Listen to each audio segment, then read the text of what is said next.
to us to give it a chance. I don't owe you anything. North of 60, Monday. This is CBC, Public Broadcasting. The CBC Alberta News, first edition at 5:30, main edition at 6, weekdays.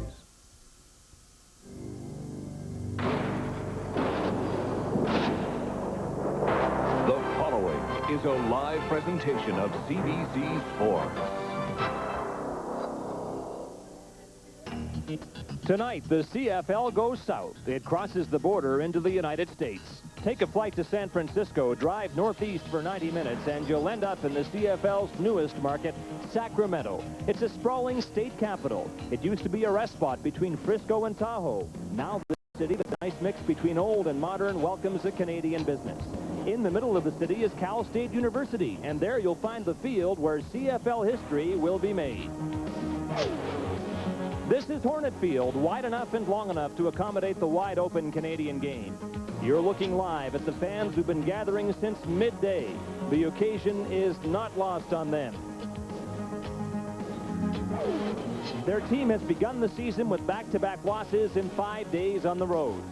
The Gold Miners, led by their marquee player, quarterback Dave Archer, welcome a return to the safety of Hornet Field.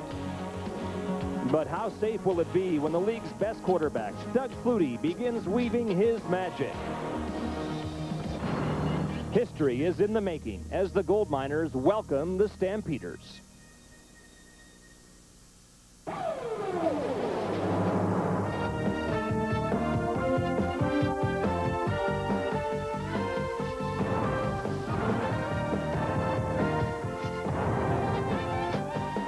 The CFL on CBC. Tonight, from Hornet Field in Sacramento, the Calgary Stampeders against the Sacramento Gold Miners. Our fans here, the future of the CFL? Well, those who believe expansion to be the league's best hope would say exactly that. Hornet Field in Sacramento in Northern California is the place the CFL has chosen to test the American market. Seating capacity here, 22,500, and the Gold Miners expect every one of them to be full tonight. Even some Calgary fans here. Fans were warmed up with a preseason game here a few weeks ago. Many of them heard to say at game's end. I didn't understand it all, but I sure had a good time. I guess the CFL would call that a good start. Good evening, everybody. Welcome to Sacramento, California. The first time we have ever welcomed a CFL audience to a game outside of Canada, and therein lies the historic part of this evening. In the interest of accuracy, let us point out this is not the first time the CFL has ever played a regular season game outside of Canada. Ottawa and Hamilton did it in Philadelphia in 1958 when Ottawa was in a rent dispute back home. That game didn't lead to anything except a better rental deal for the Rough Riders. This game could lead to a whole lot more. The CFL is basing much of its hope for future expansion on the success of the Sacramento operation. There are 6 potential American expansion franchise owners in attendance tonight, and who better to ensure they're entertained than Doug Flutie? No quarterback better at showing the CFL game to be fast-paced and wide open. For years now, experts have been saying that CFL games had better become events. They've had that down pat in Canada, or in the U.S., I should say, for their entire lives. It usually begins with a tailgate party. It was in full swing at Hornet Field late this afternoon. Looks like this is what tailgating is all about, pregame partying, replete with food and refreshments. What's on the barbecue? There's just about everything on here. Did you pay GST and all that stuff? GST? Yeah, I don't think you want to know about that. Okay, we're from Canada. You want to say anything to Canadians? I'd just like to say welcome to some good old American hospitality. All right, thanks a lot. Enjoy the tailgate party. Where are you guys from? We're from here, from Sacramento. Want to say anything to Canadians? I think that you're going to have a tough time in Sacramento. We're 0-2, but I think we're good here. Sacramento all the way to the Grey Cup this year? Oh, it's going to be the Gold Cup this year. Woohoo! You bet. Enjoy the rest of the tailgate party, boys. Thank you. Thank you, sir. Either way, win or lose, everybody has a good time. That's what the tailgate's all about. Right on. Well, it's a significant enough occasion at Hornet Field, but there's some ceremony here. This helicopter's just touched down at center field carrying CFL Commissioner Larry Smith and Gold Miners owner Fred Anderson. They're, of course, 2 of the principals in the CFL's foray into the U.S. The commissioner, in his first full year on the job, has staked his and perhaps the league's future on expansion. Anderson is a 5th-generation resident of Sacramento, prosperous owner of a major West Coast building supplies company, and well-equipped to fund the Gold Miners. Now those two will make themselves available for a photo opportunity, and then we'll have the official player introductions. May not be the brand of football they're raised on down here, but they're looking forward to it. I think most people would agree that expansion will work as long as people in this part of the U.S. embrace the CFL. CFL? What does it mean to me? Well, it means Sacramento football. It means 3 downs instead of 4. They're the new Sacramento football team. CFL football. CFL, Canadian Football League. Hey, Doug Flutie's coming to town. Heisman guy, right?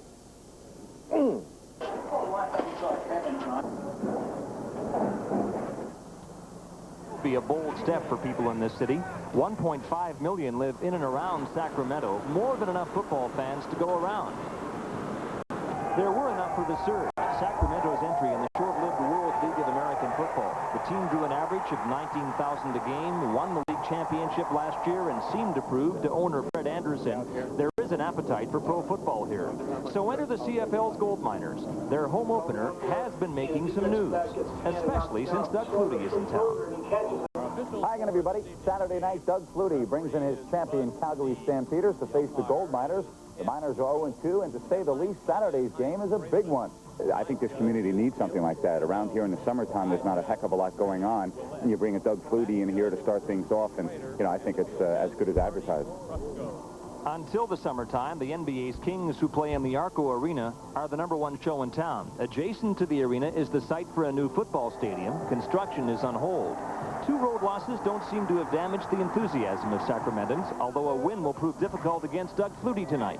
The Gold Miners will settle for showing their fans they're respectable. Back live now, the pregame festivities continue. Fans anticipating their team's debut, even if the Gold Miners are serious underdogs. And now we're all set for the official player introductions.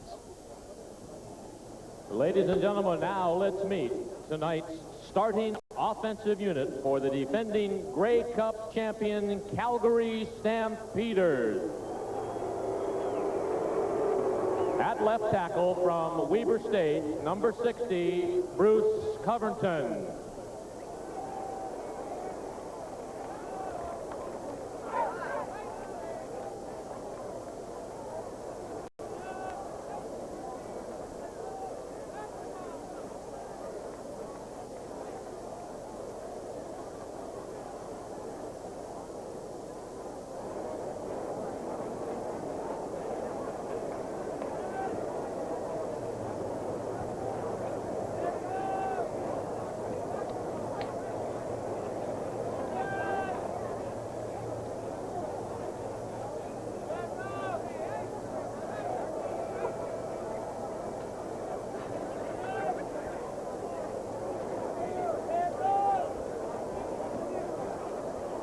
At left tackle from Weber State, number 60, Bruce Covington.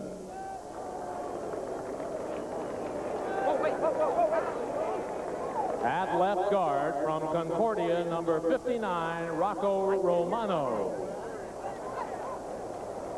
At center from Simon Fraser, number 56, Doug Davies. At right guard from Utah State, number 69, Todd Storm. At right tackle from Hawaii, number 64, Ken Moore. At wide receiver from Memphis State, number 83, Derek Crawford. At wide receiver from Miami, number 86, Pee-wee Smith.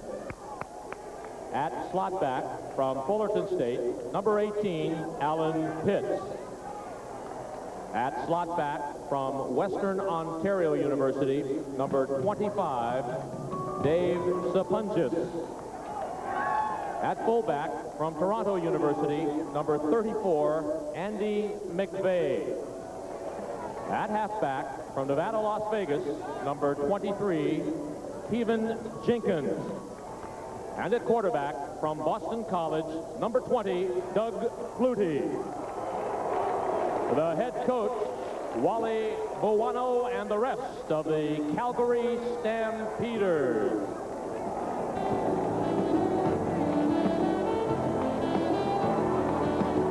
Now, everybody, please stand and welcome your Gold Miners.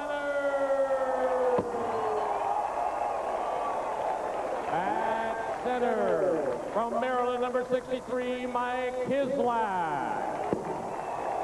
At left guard from California, number 70, Ernie Rogers. At right guard from New Mexico, number 51, Ron Shipley. At left tackle from Florida State, number 66, Steve Gabbard. At right tackle from Washington State, number 53, Chris Dyko. At slot back from Michigan State, number 80, Willie Boyer. At wide receiver from Humboldt State, number 1, Freeman Basinger. At wide receiver from Texas A&M, number 81, Rod Harris. At slot back from Vanderbilt, number 86, Carl Parker. At running back from Puget Sound, number 33, Mike Oliphant. At running back from Carson Newman, number 32, Robert Hardy. And at quarterback from Iowa State, number 18, David Archer. The head coach of the Gold Miners, Kay Stevenson, and the rest of the squad.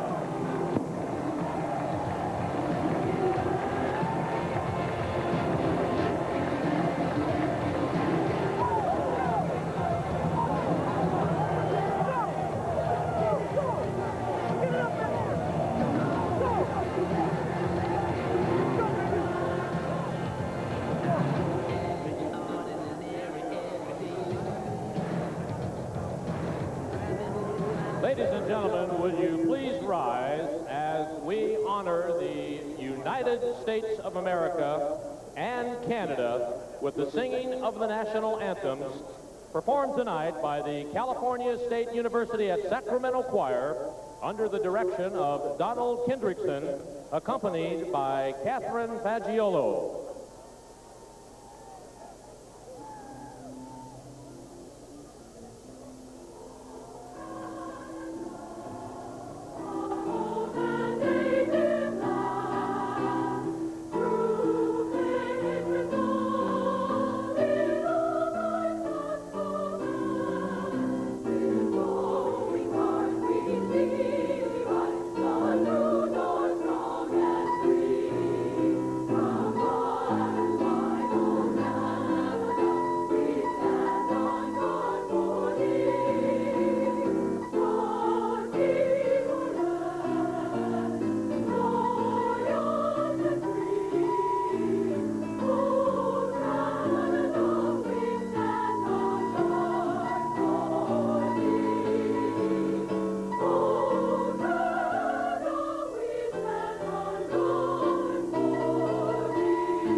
They've been telling us the last couple of days in Sacramento were cool, only about 30 degrees. It was forecast to warm up today, and it did all the way to 34 as we head to kickoff. But as we say in Winnipeg, it's a dry heat, hot nonetheless. The CFL on CBC returns to Sacramento in a moment.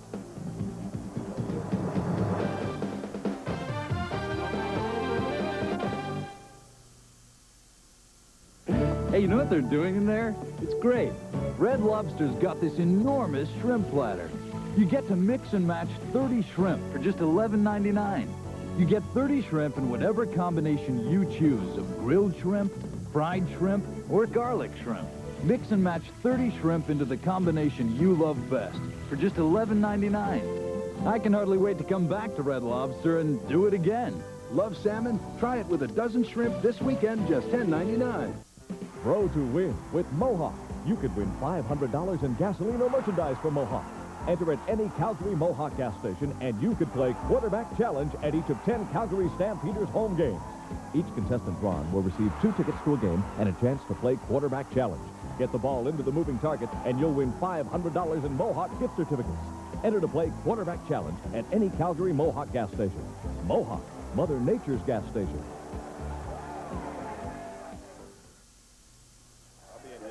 Back with you now in Sacramento in the San Joaquin Valley as kickoff between the Gold Miners and Stampeders is coming up on a typically hot California night. We have an extensive CFL on CBC schedule this year, so we went looking for another color analyst. It was an exhaustive, intensive search. The criteria were exceptionally tough. We wanted a man who did all of the following. First of all, played with every team in the league. This guy came close. He was with 7 of 9, 3 of those twice. We assure you that Speechless and this man are a contradiction in terms. Made headlines, you bet. Once was suspended, had it thrown out in court. It all added up to one man. James Curry had an 8-year CFL career, the pinnacle of which was spent with the Saskatchewan Roughriders, whom he gave the last 3 years of the career, and before retiring in 1989, he helped the Riders win the Grey Cup. I recall a brief period in Saskatchewan when he stopped speaking to the local media, who promptly nicknamed him Network because he wisely elected to keep talking to us, and tonight you truly are Network. Welcome, James. Well, Scott, I'm happy to be a part of the CBC's family. The CFL took 2 bold moves this year, going into the United States and hiring me. You're right. I'm not sure which was the bigger of the two. We should point out you grew up in these parts, James, so you're well qualified to make a judgment call on how people in this area will accept the CFL. What do you think? Well, I think the fans here, as you can look around the stadium and see the excitement and the atmosphere, they're really hungry for football. The CFL is an established league. It's been around for over 80 years, and the fans are really going to look forward to this wide-open style of football. There's no question that it's important to the league, and we made this point earlier, that Sacramento get off to a good start, experience some success, because they're basing much of their hope on expansion on the success of this franchise. They're 0-2 to start the season. What's wrong, or is there anything wrong? There's not anything wrong, Scott. You have to look. You got 37 rookies out on the field. It's going to take some time to develop some continuity. And once this team becomes established as veteran players 6 or 7 games into the season, and the second half is really important, this team will really put a lot of points on the scoreboard.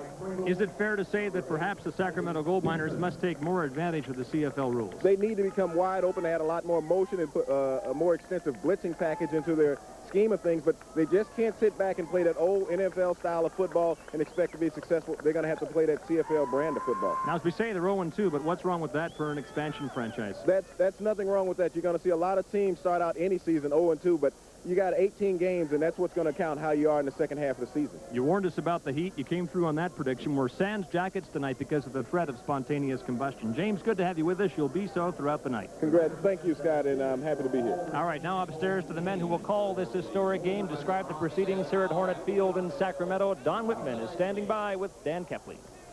Thank you, Scott. Hi, everybody. And yes, indeed, it is warm, 34 degrees, and Wally Buono and the Calgary Stampeders a little concerned about their conditioning playing under these conditions, Dan. Wally was extremely happy that he had so much time between that first game with Winnipeg and this game, because it didn't get to incorporate a lot more conditioning through the course of the week and give these players enough time to hopefully get acclimated to the heat.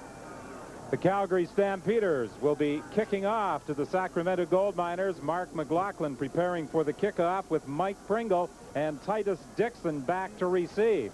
Pringle, one of the few players on the roster of the Sacramento Gold Miners with CFL experience. He was a running back briefly with the Edmonton Eskimos. He's number 27, Dixon number 8. Mark McLaughlin 4 consecutive years of 200 or more points, a CFL standard that only Dave Ridgway has achieved as McLaughlin prepares to kick off for the Calgary Stampeders. Bud Steen is the referee of tonight's historic first ever CFL game in the United States. Dixon takes the ball at the 25-yard line. Dixon reversing his field. He gets to the outside. Forced back in by Biggs, and he's down at the 45. The tackle made by Frank Meroff, a 20-yard run back after a 50-yard kickoff. Dave Archer leads the Sacramento offense onto the field. They've got some speed at the receiver positions. Basinger, Boyer, Parker, and Harris, with Oliphant and Hardy the running backs, and a big offensive line that averages about 295 pounds. However, Dan, one of the problems that the Gold Miners have experienced in their first 2 games, not a lot of motion, and there is no motion on this first offensive series. They hitch screen to Basinger, and he's dropped immediately by Matt Finlay. And this is the way the Calgary Stampeders line up defensively, led by their very tough middle linebacker, number 91, Marvin Pope, Eric Johnson and Will Johnson, the ends, Hasselback and Laird inside. Pope in the middle of Matt Finlay and Alondra Johnson.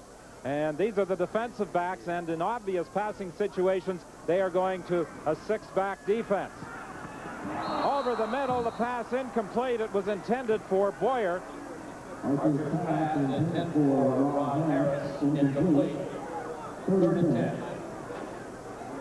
So Kay Stevenson sees his offense 2 and out. He's the head coach of the Sacramento Gold Miners, previous head coach in the National Football League with Buffalo, and he was coach of Sacramento in the World Football League, the winners of last year's championship. Coming back, David Archer, that 2nd and long situation came out with a little bit of the razzle-dazzle, which is different for them. 4 wide receivers to one side, 2 to the back side, no backs. Maybe they're going to learn quickly in this first game. Crawford and Pee Wee Smith on the punt return unit, and Crawford gets the ball back to the 38-yard line. Well, Doug Flutie is a name that is certainly familiar to the football fans of this area. The Heisman Trophy winner in 1984, the outstanding player in the Canadian Football League for the past 2 seasons. And this is basically the same offensive unit that he worked with last year. 37-yard line, 1st and 10 for Calgary. And you'll see the Calgary Stampeders, I'm sure, use that 6-pack in this game that they used so effectively most of last year and in the season opener against the Winnipeg Blue Bombers. Flutie over the middle, intended for Alan Pitts, incomplete. It will be 2nd and 10. Pitts looking for a 3rd consecutive season of 100 or more receptions. The Gold Miners defensively have Thornton and White on the ends. White and Hammond are inside. Proctor and Matthews flank Moore at the linebacking positions, and these are the defensive backs, and they too will go with a 6 defensive back set in obvious passing situations. Here's the 6-back from the Stampeders. Flutie looking over the middle. It's complete for a key first down up at the midfield stripe. Will Moore on the receiving end of the throw. He's one of the new additions. He replaced Carl Bland in the lineup. Sure did, and Moore just had a great camp and was able to beat out Carl Bland. Doug Flutie standing around and has plenty of time to throw the ball. So Sacramento playing a zone defense back there, and then all those receivers have to do is just slide in behind, find the open area. Doug Flutie has time to deliver it on the money. Andy McVeigh in motion, the handoff to Keevan Jenkins, and Jenkins is stopped and straightened up right at the line of scrimmage by Curtis Moore and Vance Hammond. They had anticipated a crowd of around 20,000 at Hornet Field for this game. The seating capacity is about 22,500. This stadium was expanded from the 6,500 that the California State University Hornets played at. Reminds me a lot of Old Clark Stadium in Edmonton. I got a real heartbeat when I walked in here because it did look like Old Clark Stadium. Pass over the middle, incomplete. It was intended for Crawford. He got a hand on it, but the ball was stripped away, so the Calgary Stampeders send out their punting unit on 3rd down. Flutie had some interesting observations yesterday when the media were asking the Calgary quarterback about his first years in the Canadian Football League, and he said in his first season he was paranoid about throwing outside the numbers. Well, outside the numbers up here is a long throw, and again, you've got to really be able to put some juice on the ball to get it out there, and if you're behind it at any point, it can go for 6 the opposite way, so a lot of those young quarterbacks stay away, and they throw the ball inside the numbers. The numbers we're talking about are the markings, of course, on the field on either side. Oliphant on the punt return, and this is an area where the Gold Miners have excelled on special teams. And a good run by Oliphant as he brings the ball back to the 28-yard line. And that's a 25-yard run back, and that's where Sacramento will scrimmage 1st and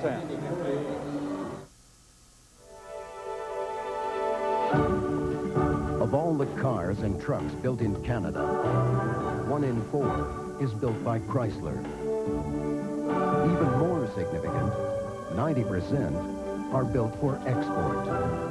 That provides thousands of jobs for Canadians and pours billions of dollars into our economy. At Chrysler, we're not just building cars, we're building Canada. Now, when life turns up the heat, there's Degree Antiperspirant. Because it's body heat activated, Degree turns on extra protection when you really need it. Degree, your body heat turns it on.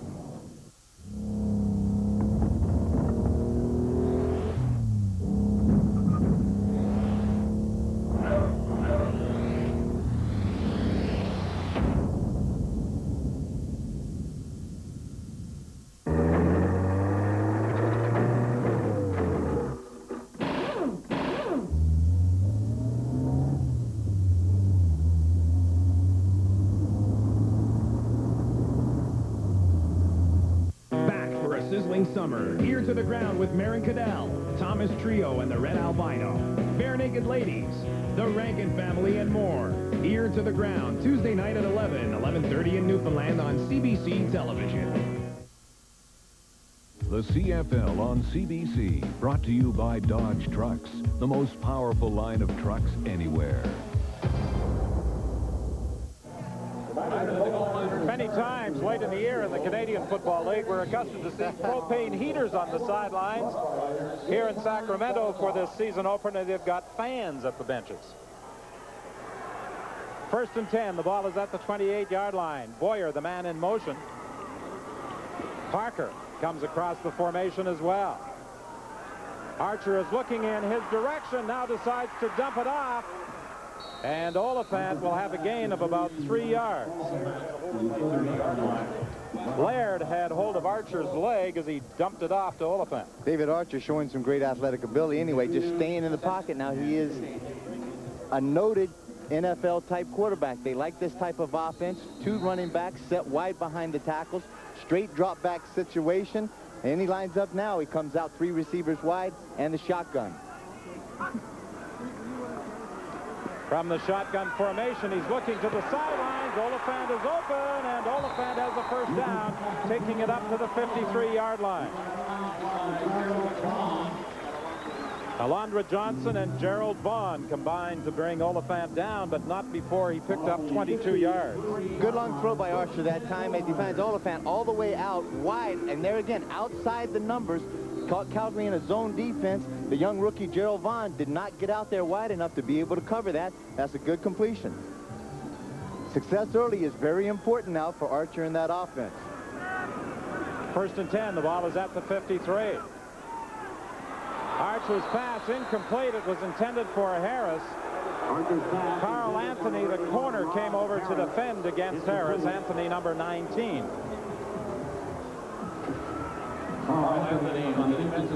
It will be 2nd and 10 for Sacramento. Offensive line of Sacramento had their problems in the previous 2 games, particularly in that Ottawa game. They gave up 8 sacks against Ottawa. Ottawa comes with a very big blitzing defense. In this case, Calgary feels that they can get a lot of pressure up front, up the middle on Archer because they know he's not going to be a scrambling force the corner-type quarterback, get out of the pocket. All they have to do with their hands is get up and get contained. 6 defensive backs in. Pass is incomplete. It was intended for Harris, but the safety, Greg Knox, was the man closest to the ball. In passing situations, Marvin Pope goes out and Ken Watson comes in as an extra DB for Calgary. Well, it's the kind of situation that they need to do, and you want to match up man for man. In this league, if you're in this case, you're going to be at a disadvantage if you try to match up a middle linebacker against an inside receiver or a running back. That's going to be the key, and that's where a guy like Archer or any quarterback in this league will want to go and try to take advantage of. Jim Crouch played at Sacramento State. He handles the punting and place-kicking chores for the Gold Miners. This is a short kick, and it goes out of bounds. And they're going to mark this one at about the 42.5. So the Calgary Stampeders will get pretty good field position. That was only a 15-yard punt by Jim Crouch. No heat on him whatsoever, just absolutely shanked it off the left side of his foot. He was with the Buffalo Bills and signed as a free agent with Sacramento back in 1992. First and 10 Calgary, the Stampeders from their own 42.5-yard line. 4 receivers now to the left. Flutie rolls in that direction over the head of Sapunjas. It will be 2nd and 10. Stan, 34 degrees, the temperature. As a football player, did you enjoy playing in the heat?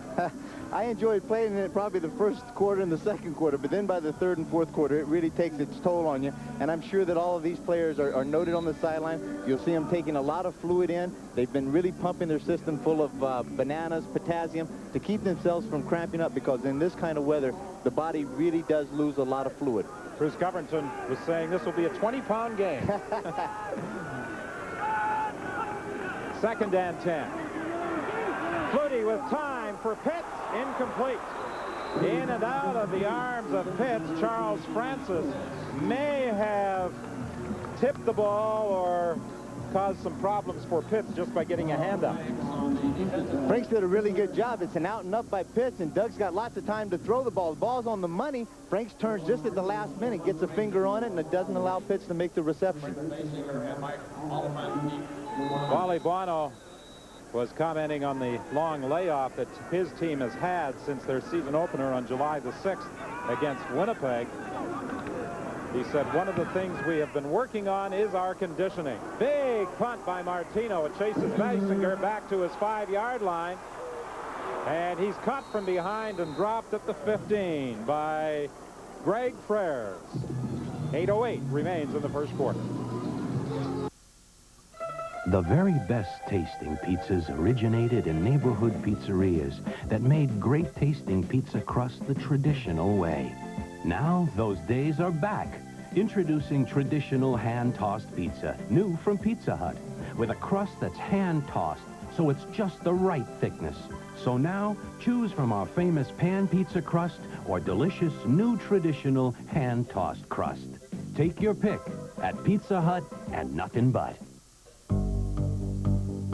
If this is the ultimate lifestyle that you want, then look no further. Golden Key Development at Lakeside Greens, Chestermere. Relaxing country living with year-round recreational activities for you and your family to enjoy. Only 15 minutes from downtown Calgary. Now you can own a Golden Key home, which features superb craftsmanship and quality at a price you can afford. Premium lots are still available. Come and visit Golden Key Development at Lakeside Greens, Chestermere. We're building quality into the future. Bonjour. Are you allergic to me? I'm sorry to make you sick, especially since I'm so, how you say, affectionate. You know you could take Claritin. It works fast on your itchy eyes, runny nose, and sneezing. Or for extra allergic congestion, Claritin Extra. Trust me. Claritin is the non-drowsy brand doctors recommend most. Who knows? You might be a cat person after all. Hornet Field in Sacramento, an historic first for the Canadian Football League. The first time that the league has played a game in an American city with an American team providing the opposition, as Scott indicated. At the start of our telecast tonight, Hamilton and Ottawa did play a game in the U.S. back in 1958. Titus Dixon makes the catch at the 44 of the Stampeders. Dixon with 4.25 speed got in behind Carl Anthony. Exactly. Dixon showed great speed this time, but look around. No one's around Archer this time. That big offensive line is giving him plenty of time to throw. All he has to do is lob that ball up, let that 4.25 speed run underneath it. He'd beaten Carl Anthony very cleanly there, and then it's a big gain for the Sacramento team. 53-yard pickup on the pass from Archer to Dixon. 1st and 10. The ball is at the 42 of Calgary. Dumped off to Oliphant. Oliphant being chased by Finlay, who makes the tackle, but not before he picks up a first down. Fellas, I want to tell you something. These people learn very quickly, or else they're playing, like we used to say in North Carolina, playing possum and laying dead on you somewhere, because all of a sudden, this looks like a very potent CFL offense. They are utilizing the sprint. They're utilizing, then at that point, just the delay and cross-back pattern, and they're going deep with it, and Archer's getting plenty of time to call the ball. He's not being able to be having to be rushed underneath there. Kay Stevenson, the coach, calls all the plays for Archer, and he called Oliphant's number on this one, and it will be close to another first down, brought down by Greg Knox. Stevenson was saying that wherever he has coached, he calls all the plays for his quarterback, and the Canadian Football League is proving to be no exception as he calls everything for David Archer. Well, in this case right now, then Coach Stevenson is calling a great game right out there, and also he's making the great calls, and the thing that has to happen, you still have to go out there and do it, and that Sacramento offense is executing. First measurement of the game.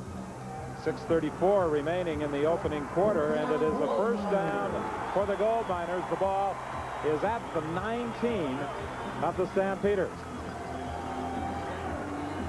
Well, I think that we were talking earlier in this game, in a sense, off camera, that Sacramento had not scored any points in the first quarter of the previous 2 games.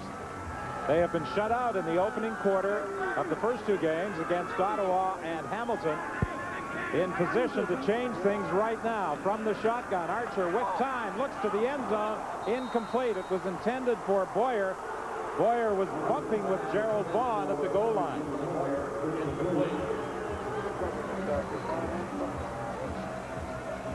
Good coverage that time, coming downfield as he gets a good bump coming off the line of scrimmage, but he's throwing into a zone where Vaughn's got the coverage over top, and all of a sudden there's Junior Thurman taking it underneath. Archer did a very smart thing, showing a wise quarterback and an experienced move, throwing the ball over his head and out of bounds. Then he gets to line it up 2nd and long again. Again from the shotgun, from the 19. Harrison Parker wide to the right. Pass drilled over the middle for Harris. Has he got it? Yes, he says he has, and he does come up with the football. And the official there will mark it at the 1.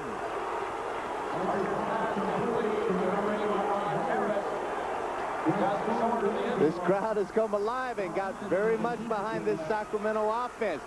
Good quick pattern here, one-on-one. Archer has plenty of time sitting in the pocket, and the ball's thrown right on the money, low, away from Anthony, and there was where that Harris was able to go down deep, pick it up. Big, big play. His elbow came down outside the goal line, so it is 1st and goal from the 1 for Sacramento.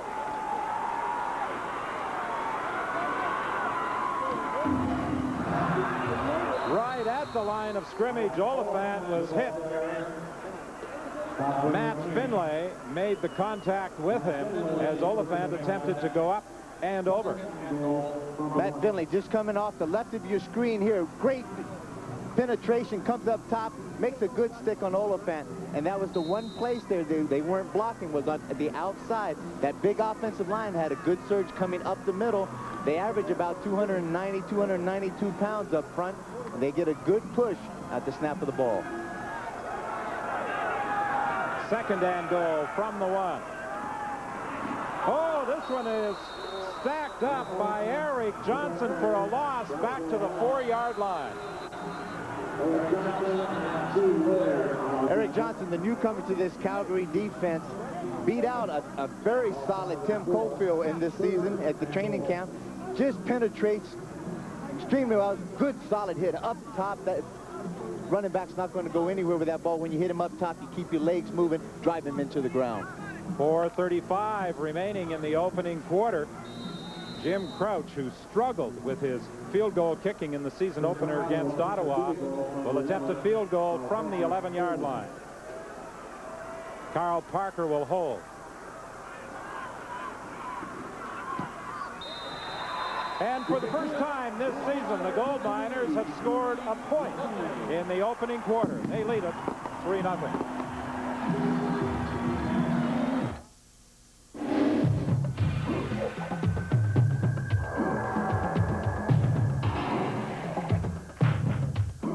Quote, a mid-sized Dodge Dakota with optional 230 horsepower Magnum V8 outpowers, outhauls, and just plain outpulls even full-size 5-liter V8s from Ford and Chevy.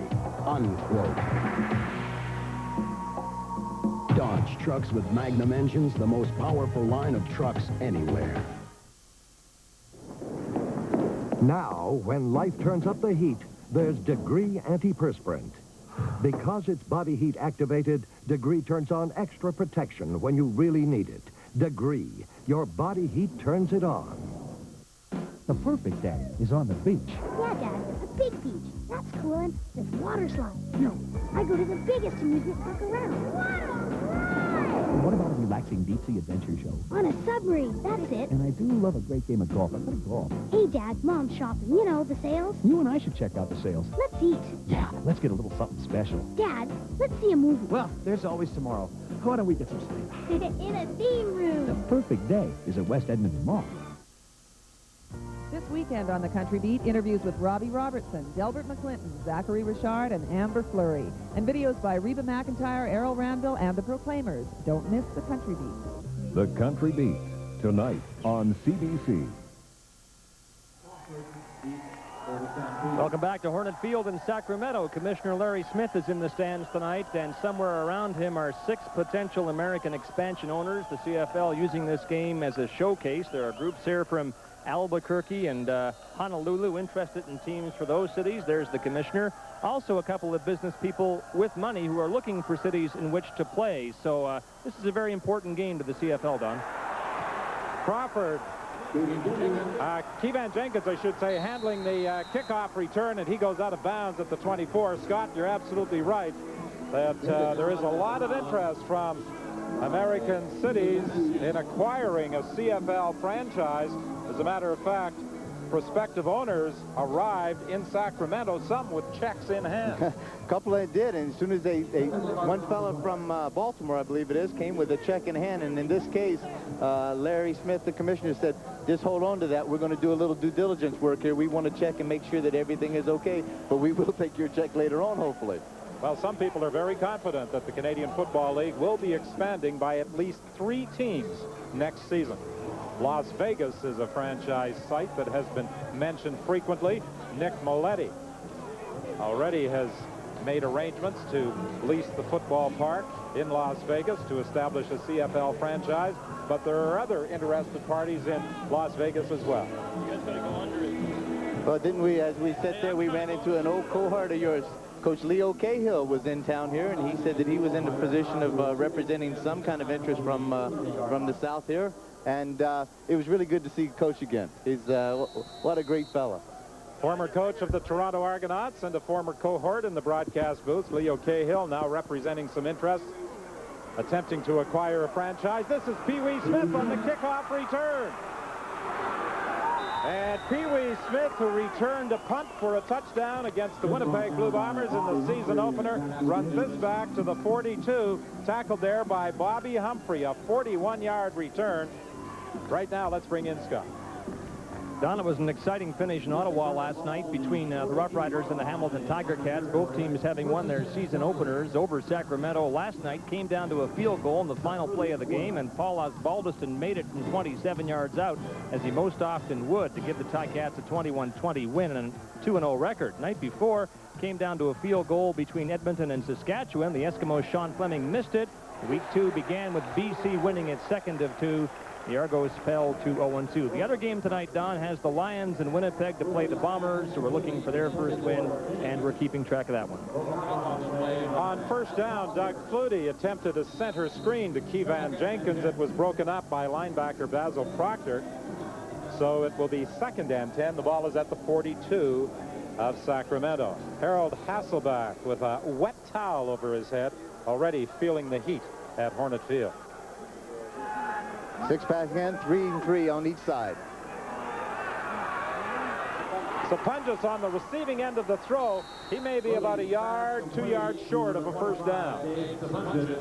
Jason Wallace from his inside halfback position came up to make the tackle. Sapunjas is just a great athlete. What a great addition inside on that receiving core. Has already caught 6 passes for 79 yards and 1 touchdown against Winnipeg. Here in this case, Sacramento turned around, played the zone defense, took everything away deep, and then with that great reaction and speed that they have in the secondary, forced Doug Flutie to throw the ball wide outside of the numbers, and then they reacted up quickly to it. Picked up the first down. Well, apparently his forward progress carried beyond the marker. He was then driven back. The University of Western Ontario product, keeping a consecutive game streak alive for catching passes. Last year, Dan, there was a time when it looked as though he might become a 1,000-yard receiver without a single touchdown. He didn't get a TD until his 15th game. About the 15th game, that's exactly. So he was very, very glad to get that cross off his back when he got the first touchdown in the first game of this year. 3 receivers to either side of the field. Flutie looking, the defense is over for Alan Pitts. And he has a first down at about the 8-yard line. Excellent timing that time between Flutie and Pitts. They've been throwing and playing pitch and catch for a couple of years now. Pitts works a good job. The zone defense is there. He's throwing it in between the halfback, boom, and right before the safety that comes in, that's Wiley right at the last minute. Doug Flutie showing good composure and laying that ball out there on a rope. Pitts is confident that he can have a 3rd consecutive 100-yard reception season, or 100-catch season. This is over the head of Will Moore. It will be 2nd and 10.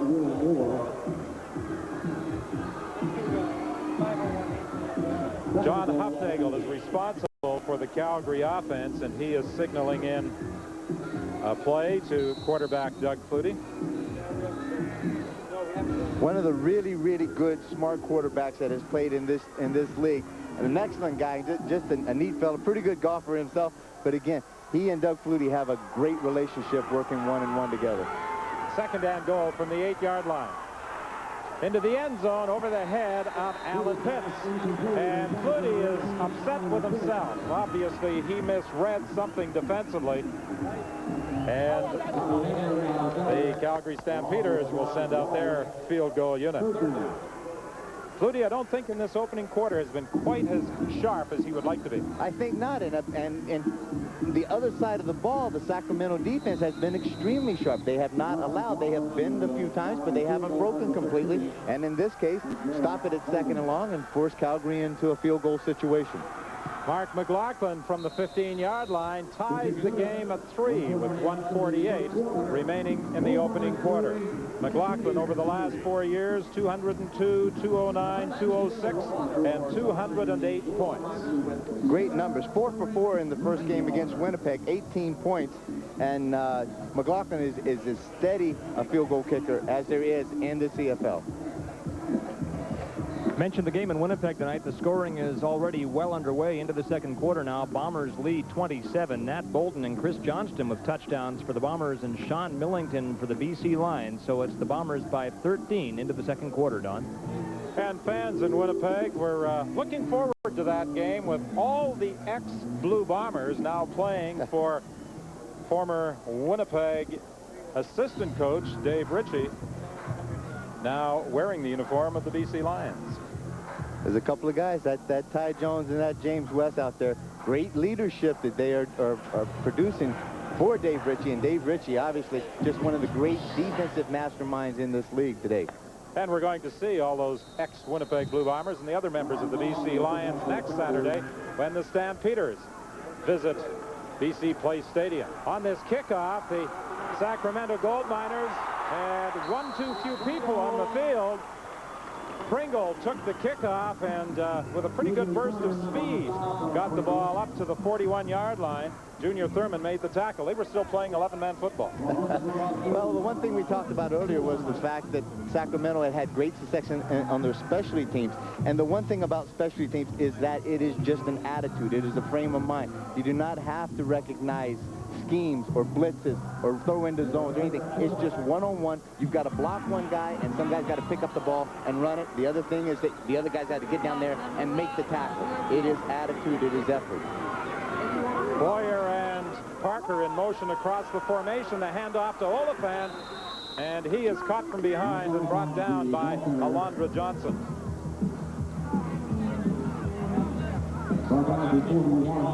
Alondra Johnson, just an excellent, AJ, just an excellent linebacker in this league. Big, too. He's 230 pounds, and he really is a mobile. Some say prototypical CFL linebacker, number 51, Alondra Johnson, 2nd and 9. Archer completes the pass to Harris for a first down at the 54 of Calgary.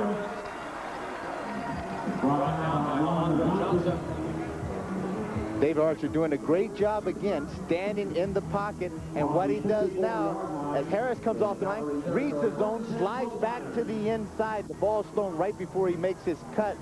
David Archer standing in the pocket has plenty of time. That big offensive line has given him enough time to throw the ball. Little contact by Stu Laird right after he releases it, but he's looking downfield to see if that was a completion or not. Archer not at all reluctant to put the ball in the air. He threw 53 passes in the 2nd game of the season against Hamilton. This is probably going to be a time count violation.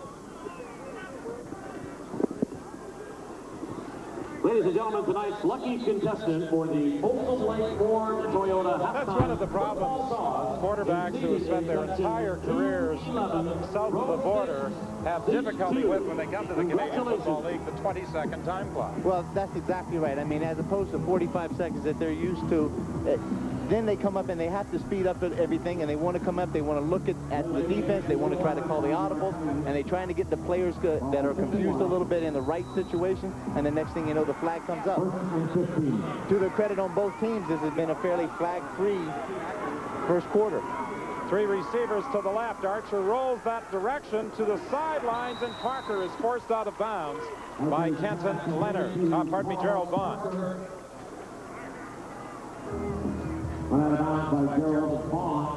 Lots of time now. I think we're going to see some of the athletic ability of Archer. Sprints out to his left, gets his shoulders parallel to the line of scrimmage so that he can get that good release downfield and able to complete the pass to Carl Parker. 2nd and 9. Archer's in trouble. He almost had the ball pulled out of his hands by Stu Laird. It did come loose. Hasselback picks it up. Was the ball still live? It was, and the Calgary Stampeders will take over.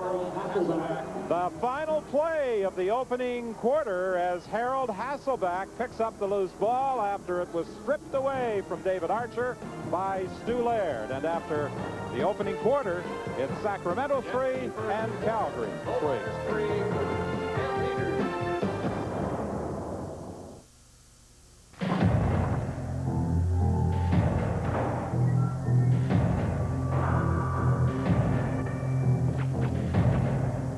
Quote, a Dodge Ram pickup with a Magnum Cummins diesel has the power to out-torque, out-pull, just flat outwork Chevy and Ford diesels. Unquote. Dodge trucks with Magnum engines, the most powerful line of trucks anywhere. Bonjour. Are you allergic to me? I'm sorry to make you sick, especially since I'm so, how you say, affectionate. You know you could take Claritin. It works fast on your itchy eyes, runny nose, and sneezing. Or for extra allergic congestion, Claritin Extra. Trust me, Claritin is a non-drowsy brand doctors recommend most. Who knows, you might be a cat person after all. It's Super Sunday on CBC Sports. The fourth round of the British Open. Can Lee Jansen dethrone reigning champ Nick Faldo? Then pick your own driver in the Molson Indy. Mansell has come from Formula One, but Tracy and Goodyear have home track advantage. Finally, if it's horsepower you want, the one and only Calgary Stampede. Marvin Garrett, two-time world champ, tries to rope in 50 grand. Super Sunday, live starting at 9:30 Eastern this week. The CFL on CBC, brought to you by Dodge Trucks, the most powerful line of trucks anywhere. Quarterback David Archer banged up his left elbow in a game against the Hamilton Ticats, and when he had the ball stripped from him on the final play of the opening quarter, he apparently jammed the elbow again, but fortunately for Archer, it is his left elbow. 1st and 10, the ball is at the 34. They hit screen to Crawford, and he stumbles across the 30 to the 28-yard line. Penalty flag on the play. This could be a late hit. Penalty flag on the play. A rough play call against the Sacramento Gold Miners, and that will improve Calgary's field position with 14:41 remaining in the second quarter. Unnecessary roughness that time. Again, what you're going to find with this defense in Sacramento is a bunch of guys with an attitude, want to get after you. Stu Laird, a big heat up front coming in, and then all of a sudden there comes Johnson to jar the ball loose. Hasselback takes and recovers the fumble. That jar did hurt his elbow just a little bit, but I can guarantee you he's going to be back to play. 1st and 10, Calgary. The ball is at the 14 of the Gold Miners. Sapunjas in motion. Flutie rolls to his right, throws into the end zone, and it's incomplete. Intended for Moore. For a moment, it looked as though Flutie was going to take off. He appeared to have a lot of room on the far side. That may be one pass that Doug Flutie would like to have back. As soon as he came out from underneath the center, 4 receivers to the wide side, 2 to the back. Absolutely broke contain, and all he had to do was run. The end zone was wide open. He saw Moore deep in the corner. He'd certainly like to have it back. He just overthrew it. Moore made a great attempt going up high, trying to pull it down with his left hand, but it falls incomplete. It will be 2nd and 10 from the 14. 14:04 remaining in the second quarter. The game is tied at 3. From the shotgun. Penalty flag on the play. Flutie scrambling away, but hauled down. Basil Proctor got to the Calgary quarterback. There had been an earlier penalty flag, and when it's in the backfield like that, it's usually a holding call. You're going to take a look on the inside. I think it is going to be holding against the Calgary Stampeders. As Doug starts scrambling around, that's something. And then Proctor, who has a little bit of experience, he was in Saskatchewan just for a little while, was able to get his hands on and throw Doug Flutie down. And then when they did it, they have an opportunity to touch him. They're going to take him down hard, because this guy has a lot of reputation coming in for this game today, and they want to put him on his back. On 3rd down, McLaughlin will be attempting a 27-yard field goal. It's good, and the Calgary Stampeders enjoy a 3-point lead with 13:45 remaining in the first half.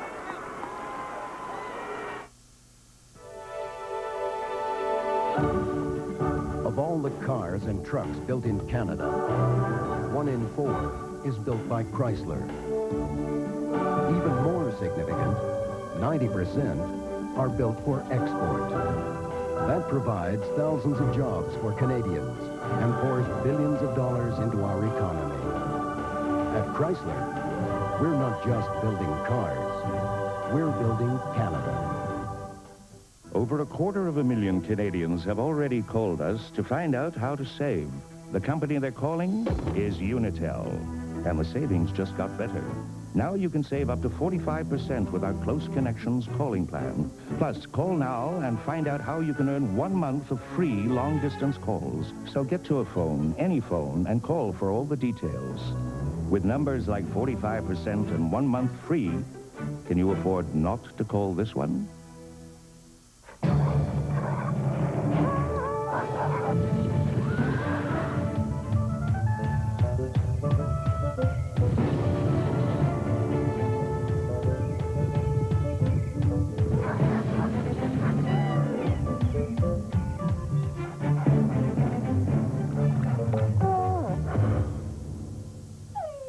It keeps going and going.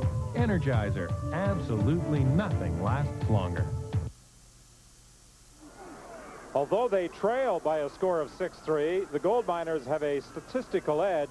A good portion of that 125 picked up on one big pass from David Archer to Titus Dixon. Very, very impressive first quarter for the gold miners in the sense that they won in every category, and even more so, a confidence level for that first quarter going into this second. Dixon, the return man, tried to get to the outside, and he lost some yardage as Pee Wee Smith brings him down after a return of 8. Scott? Don, the gold miners have gone to great lengths to try and educate their fans with respect to the nuances of the Canadian game. When they enter Hornet Field, they can buy this flow chart for $1 that explains just about everything that sets apart the CFL from the game they were raised on. It says things like watch for quarterbacks to run the ball once they've spread the defense out with passing, explains the size of the field. So, you know, even for a born and bred Canadian like myself who becomes thoroughly and totally confused sometimes, doesn't have any idea what's going on, there's no reason for that to happen to fans in Sacramento. In addition, they also presented all of their season ticket holders with a videotape explaining the Canadian game. The videotape narrated by Edmonton Eskimo head coach Ron Lancaster. The pass was intended for Hardy, and Hardy upset with himself as he kicks the ball out of bounds. He was unable to hang on. It's warm down there. You can see the sweat just going off the brows of these players down there. It's warm up here. It's kind of warm. We've kind of got out of those jackets, and it feels nice to be in the shirt sleeves. But if players had their druthers, I think they'd take the heat rather than the cold. I think so. I mean, I can only speak for myself, but I know with the heat, as I said, your body is much looser, your muscles are more. It's warm, and they're more flexible, so and it's easier to play. 2nd and 10. Archer looks to the sidelines, and Dixon has the ball and the first down for Sacramento. He was forced out of bounds by Junior Thurman. You know, it's interesting. A few years ago, David Archer had an opportunity to sign with the Calgary Stampeders. Larry Kuharek was the coach of the Stampeders at the time, and he talked to Archer, and Archer came very close to signing the contract with Calgary. He said it was, as you said, it was very, very close until the last minute when he got a call from an old friend of his who coached him, Dan Hennings, in San Diego, and he ended up going to San Diego. Oliphant stopped right at the line of scrimmage. Pope, the middle linebacker, made the tackle. I think he's the biggest middle linebacker in the CFL, almost 260 pounds. Oh, well, I tell you right now, from speaking for middle linebacker, he's too big to be a middle linebacker. You're not supposed to be 260 and have that kind of athletic ability and be able to go from tackle to tackle and cover backs one-on-one. He's supposed to be a defensive rush in somewhere. You couldn't have slipped lead weights into your pants and weighed 260. I slipped lead weights into my pants to weigh 220. Penalty flag on the play. Archer is going to run the ball, but I'm almost certain this will be called back on a holding infraction against Sacramento. That was one of the kind of the jokes going around a little bit earlier with some of the defensive coaches concerning this offensive line of Sacramento was the fact he said they got to learn to hold better. They don't hold as much, and that's why they were giving up, you know, a number of sacks. Holding number 68 on the offense. Second down repeat. Ernie Rogers guilty of holding. Rogers, 6'5", 290 pounds. This is a big, big offensive line. It's huge. It's averaging around 6'4", around 290, 292. That was 66, I think it was. Oh, it was Ernie, 68. It's the new kid that got it installed into the lineup right prior to the game. 2nd and 20. Incomplete. Intended for Dixon. Greg Knox, the safety, came over and put a hit on him. And he might have seen Greg Knox coming his way as he reached for the football. I'll guarantee you right now from up here, he took a little peek right out of the corner of his eyes just to find out where Knox was. He knew he was going into the middle of that zone, and Knox was going to be there waiting for him. As Dixon comes off the line of scrimmage, boom, he makes a little cut going inside. Now watch his head. Oh, there it is. He takes a look. Now he says, I better flinch and get ready for this hit instead of going up making the catch. Catch the ball, take the hit, then get up. Crouched could not handle the snap from center, and he goes down back at the 17-yard line, and that's where the Calgary Stampeders will take over. So Crouch, who punted one just 15 yards in the opening quarter, doesn't get a chance to kick this one as he is unable to handle the snap from center. It was a good snap, no problems with it. He just dropped the ball as he was getting set to kick. Marvin Pope coming up the middle. Not a bad snap at all, but Calgary came with an all-out blitz. They were trying to put a little heat on there. They actually had Pee Wee Smith lined up to use some of that speed to get up in Crouch's face. 4 receivers now come out to the left. Handoff inside to Kevan Jenkins. He picks up about 3 yards.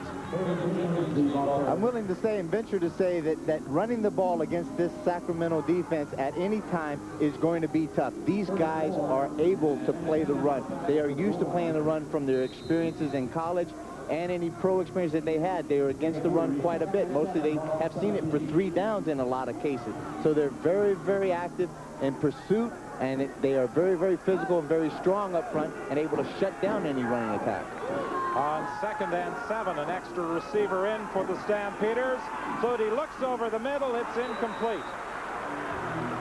Sapunjas was the target, and Flutie has not looked nearly as sharp in this game, delivering the football to his receiving contingent, as we have seen him in almost every game he has played in previous years. Well, as great as Doug Flutie is, in some cases, he is human, and I think in a lot of cases, he felt a tremendous amount of pressure coming back to the U.S., coming down into an area that knows him very well. He came in here with a mission. He said he was really pumped up. He wanted to put on a big show, and maybe he's just putting a little too much pressure and too much stress on himself. Sooner or later, that'll come down. That old experience will fall back into line, and Doug Flutie will get himself together. McLaughlin's field goal attempt is wide. It goes for a single point. And this is one of the rules of the Canadian Football League that American fans still don't understand. 10:04 remaining in the first half. 1st and 10. Dreams, not just for yourself, but more for your kids. Yeah, hoping the future will be okay and they'll be happy. Sharing, you know, not seeing everything the same old way. Yeah, like having an appreciation of how other people live. Saying that's one thing. Meaning it? Well, that's another. Bank of Montreal. We're paying attention. Great. But as customers, we'll be watching.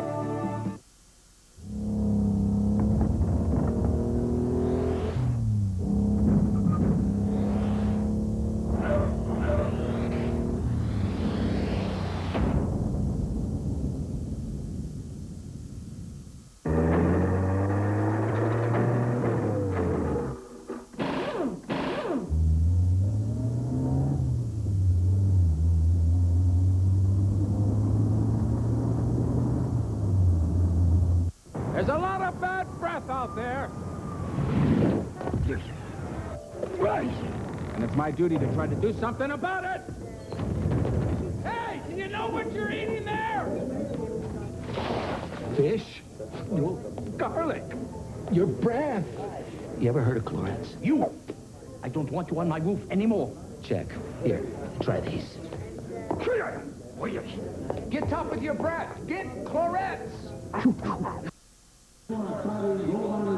When the Sacramento Surge played in the World Football League, they had to expand Hornet Field from 6,500 seats to 29,000. And the task of enlarging the stadium and adding a press box was completed in just 72 days under the direction of General Manager Tom Huskins. And for this inaugural CFL game in the United States, some 150 applied for press credentials. They have an overflow press box here. Pass is complete. Harris makes the catch. Carl Anthony went up for an interception, but Harris was able to hang on. Harris has had some success against Anthony earlier in the game, and this time he pushes off. Dave Archer's getting a lot of time to throw the ball. He's up in there. He's got good seams and vision to see downfield, able to lay the ball outside of Anthony. Anthony came up, took a little swat at Harris after he caught the ball and got up off the field. It's just showing a little bit of frustration. The Gold Miners have tremendous speed at their receiving positions. Harris, Basinger, Dixon. All clocked around 4-3. Hardy, the ball carrier, and it doesn't look as though he got the first down. He had to get beyond the 45. His progress may have carried very close to the 45-yard line, but he was driven back by Marvin Pope and Matt Finlay. Talking to Don Southern, the defensive secondary coach at Calgary earlier, we were talking about the kind of heat they may try to put on Archer, thinking that he's going to stay in the pocket a lot of times. He said, yeah, Kev, but the one thing we got to know is that we're bringing a maximum blitz and we're sending linebackers. We're matching up a lot of guys out there one-on-one, and the one thing that really scared him was the outside and inside speed of this receiving core of Sacramento. Well, the measurement revealed that it was a first down. You may note that under his right eye, Dave Archer is still sporting a bit of a shiner. He picked that up in the game against Hamilton. Always makes those quarterbacks look a lot tougher when they got a little bruise or they bleed a little bit. Basinger on the receiving end, caught by Carl Anthony. Penalty flag on the play. Really good, composed offensive scheme so far. Mixing it up, throwing the ball short, a little hitch pattern, using the athletic ability of some of these players out there, running the ball just enough to keep the Calgary defense honest, and then at the point when you got time to go downtown, you take it Unnecessary roughness. Number 19 on the defense, face mask.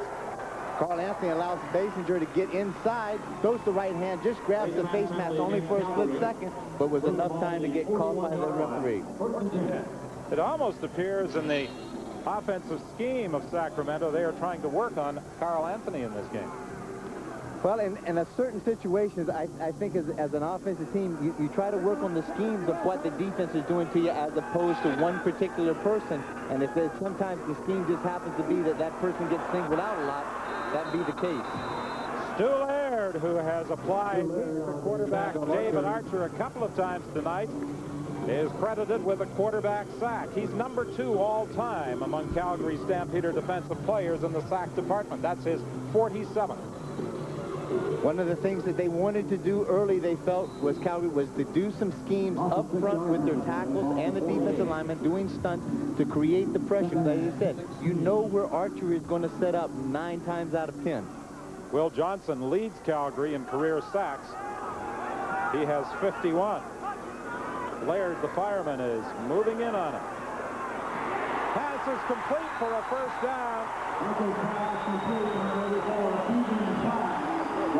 Evan Kratz, who did not play in the first 2 games of the season against Ottawa and Hamilton, makes the catch for a big first down. Shotgun formation where he's just going to buy just a few seconds more, catches Calgary in the zone defense and lays it just perfectly inside to number 84, which is Pratt, right over the outstretched hands of A.J. Johnson. 1st and 10, Sacramento. The ball is at the 30 of Calgary. 7:03 remaining in the first half. The Stampeders leading by a score of 7-3. Archer fumbles the exchange from center, and he is down by Eric Johnson.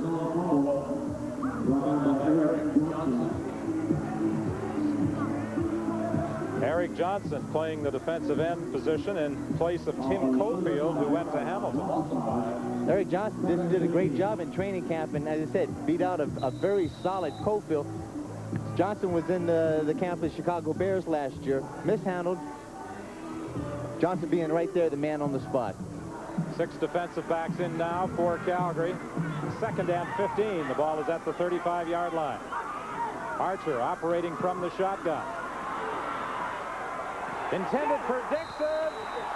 He's got it. Leonard was complaining that he did not make the catch. Dixon had to go low, but it appears as though he did get his hands on it. And between the football and the ground as he made the catch.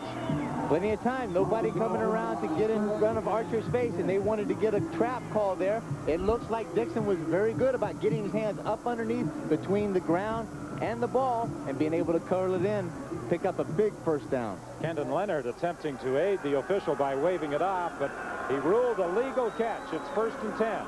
The ball is at the 13. Archer into the end zone. It's knocked away. Intended for Dixon, and Carl Anthony knocked it away. This right now seems to be like Carl Anthony's going to earn his paycheck today. He's going out there. There's a lot of balls being thrown his way. Anthony makes a great break on the ball right at the right of your screen, coming in at the last minute and getting his hands on there. Dixon was open just for a split second.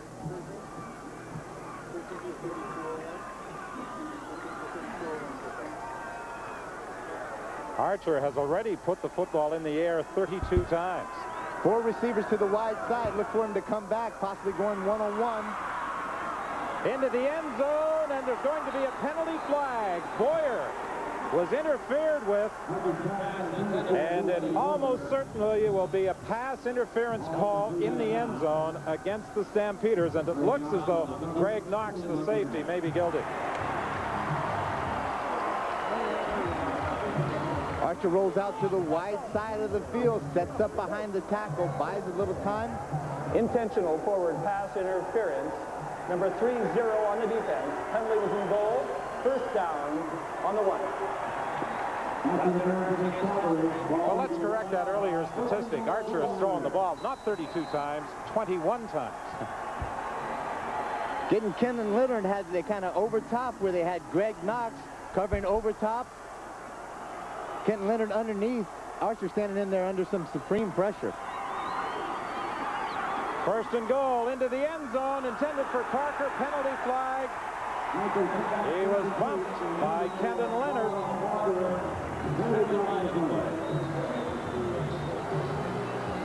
This is one of the situations where I think Don Southern again had mentioned that he was a little nervous about.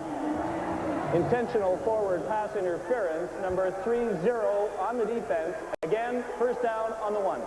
When you come with the heat, all of a sudden you're matching up these great speed receivers one-on-one against his second. He's got great faith in him, but a lot of times you do not want to put your players in bad situations. As the ball was thrown outside, Kenton Leonard knew he was beat soundly, just gave a little push. First and goal from the 1. Hardy into the end zone for the touchdown.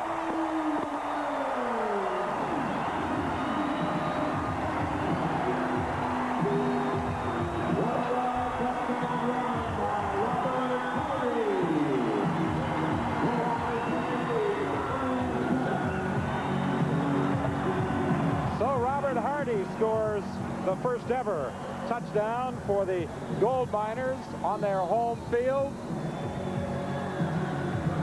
Hardy, one of the players with CFL experience. As a matter of fact, Hardy, Pringle, and Oliphant, all three at one time were in the camp of the Edmonton Eskimos. Both Hardy and Pringle were in the backfield of the Edmonton Eskimos. Oliphant never got a chance to get on the field. So with the point after, Sacramento leads it by a score of 10-7. Hey!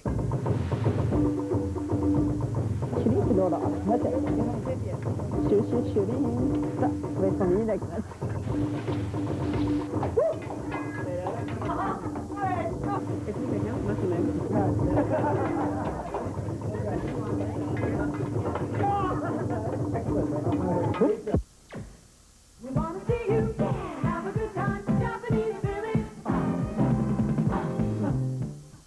CIR Realtors, the sign of success. There is no replacement for commitment, integrity, and results. When you need answers for your real estate questions, call upon the CIR Realtors to meet your residential and commercial needs. CIR Realtors, Alberta's largest and most progressive independent real estate organization. We're large enough to handle all your needs, but still small enough to care. Hey, you know what they're doing in there? Red Lobster's got this enormous shrimp platter. You get to mix and match 30 shrimp for just $11.99. Choose a combination of grilled shrimp, fried shrimp, or garlic shrimp. Mix and match 30 shrimp, now only at Red Lobster. Alberta's forest industry is achieving the proper balance between enterprise and the environment. Call us and we'll tell you how. A message from the forest industry.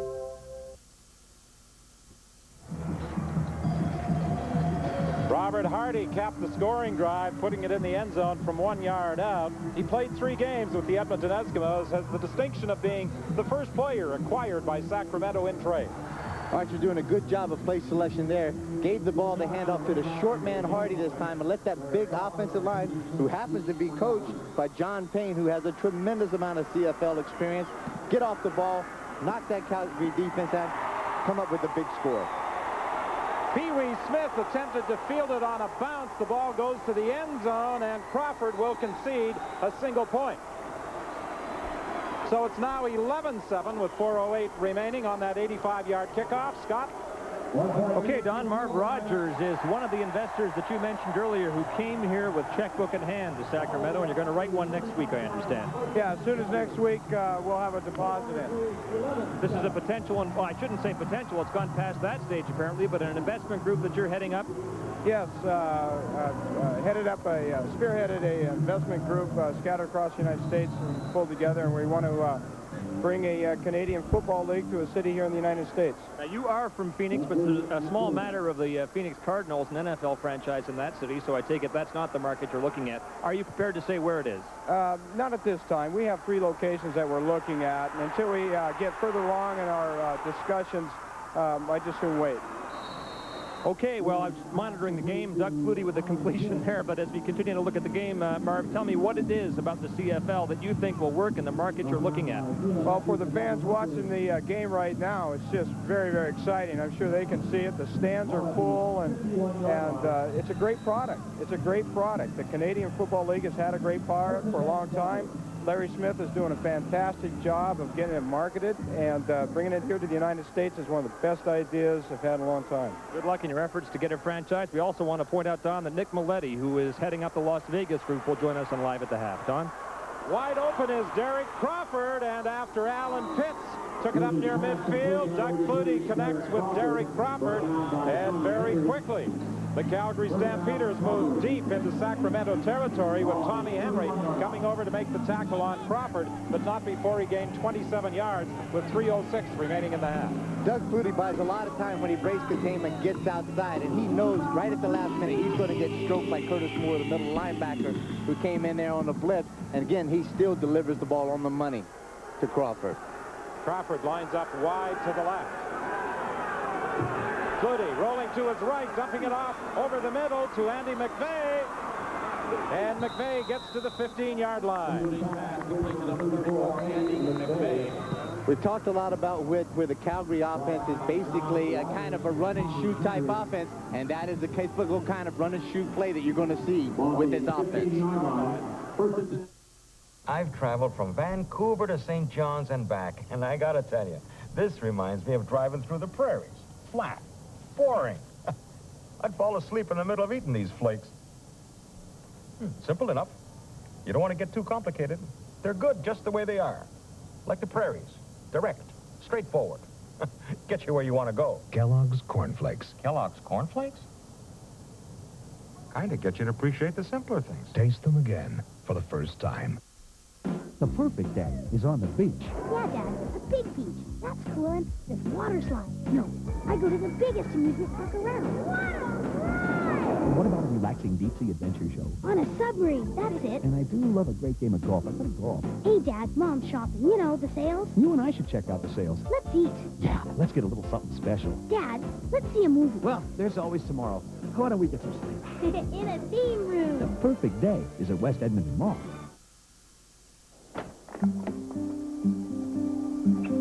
Son, your mother and I feel that you're ready for a little more responsibility. Vet here agrees. Yes, sir. A long time ago, Dr. Ballard recognized puppies have special nutritional needs. Now, if you want him to grow up big and strong, you've got to feed him right. Today, the unique blend of beef, chicken, liver, and calcium in balanced diet for puppies provides all the protein and nutrition they need. New Dr. Ballard Dry Puppy Food. Welcome back to Hornet Field in Sacramento. I'm Don Whitman along with Dan Kepley and Scott Oak, and the newest member of our broadcast crew, James Curry, who will be chatting with Scott at halftime and throughout the course of the game.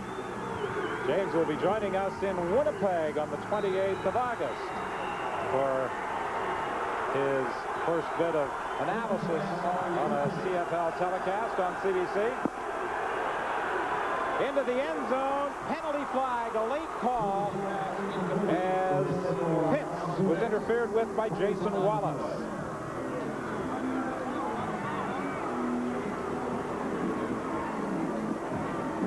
Doug Flutie again has great time to throw the ball. The Calgary offensive line doing a good job. And then as Pitts came in, running the post corner, he and Jason Wallace got tied up. Pitts gave him a little arm. Let's take a look at it here as Pitts comes off the line of scrimmage, does the swim move. Jason's doing that, gets a little hand in the face right at the last minute. Feet get tied up. Okay. He called it. I didn't see it. Offensive forward pass interference, number 18 on the offense. First down repeated. They called the interference against Pitts. There's a lot more contact between me and you and James Curry in this booth when he came in with that big shoulders of his. The ball comes back to the 25-yard line. First and 20.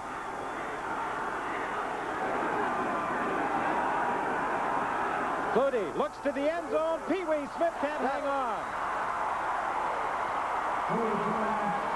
Tommy Henry may have got a hand on the football just as it was coming down. Right at the last minute here, Doug Flutie again. Plenty of time coming in. The ball's coming right into your living room, right in the hands of Pee-wee Smith, and at the minute goes straight through. Henry gets a hand on it, but that should have been an easy touchdown pass. Again, Henry's thinking that he's got some help over top by Jason Wallace in the zone coverage. Wallace was a little slow getting there and allowed that pass to almost be completed.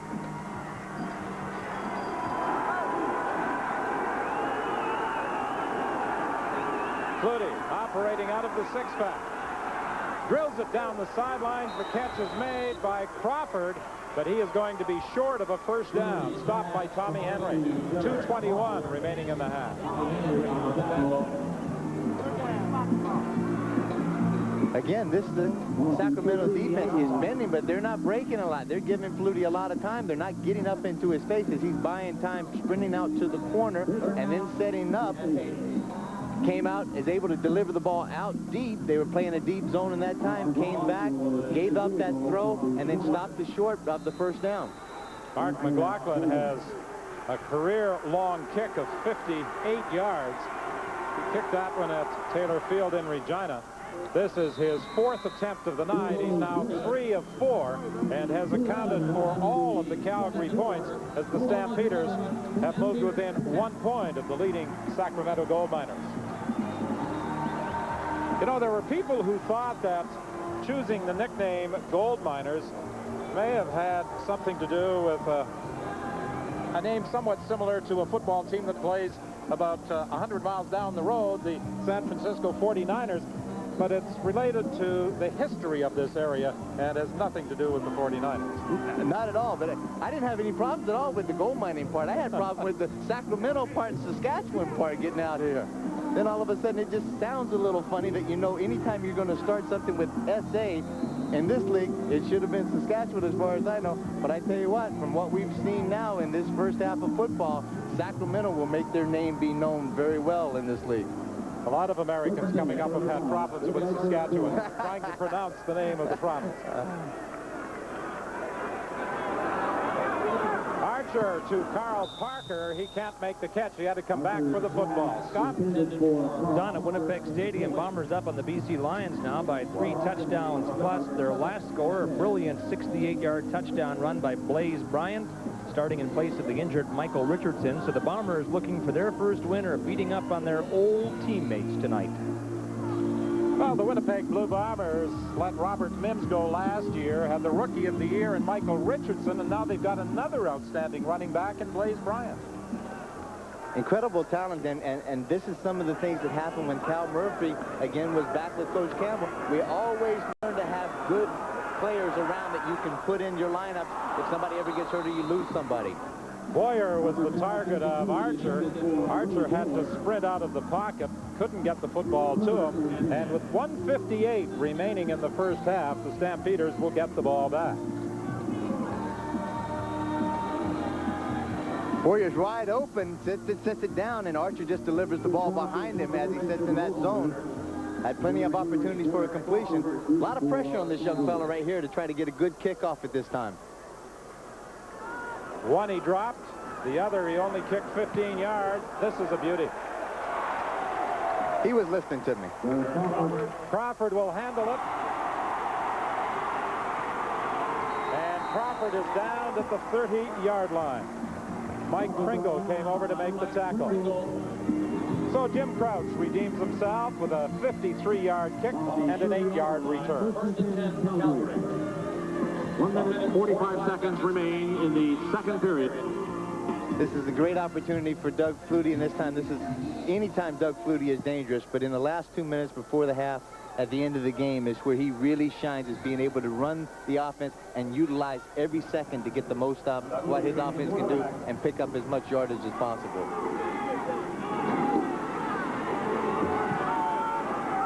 Flutie surpassed 15,000 passing yards quicker than any other quarterback in CFL history, and he got some big help there from Alan Pitts, but he was out of bounds. Flutie's pass is intended for Alan Pitts, out of bounds, incomplete. Pitts went high to haul that one in along the sidelines on a wobbly pass, but he came down with his feet out of bounds. Out and up pattern by Pitts in his zone coverage. Flutie read it extremely well. The cornerback on that side is Bobby Humphrey. Kind of followed inside to Crawford, the inside receiver, and gave way too much room for Alan Pitts to catch the ball on the outside.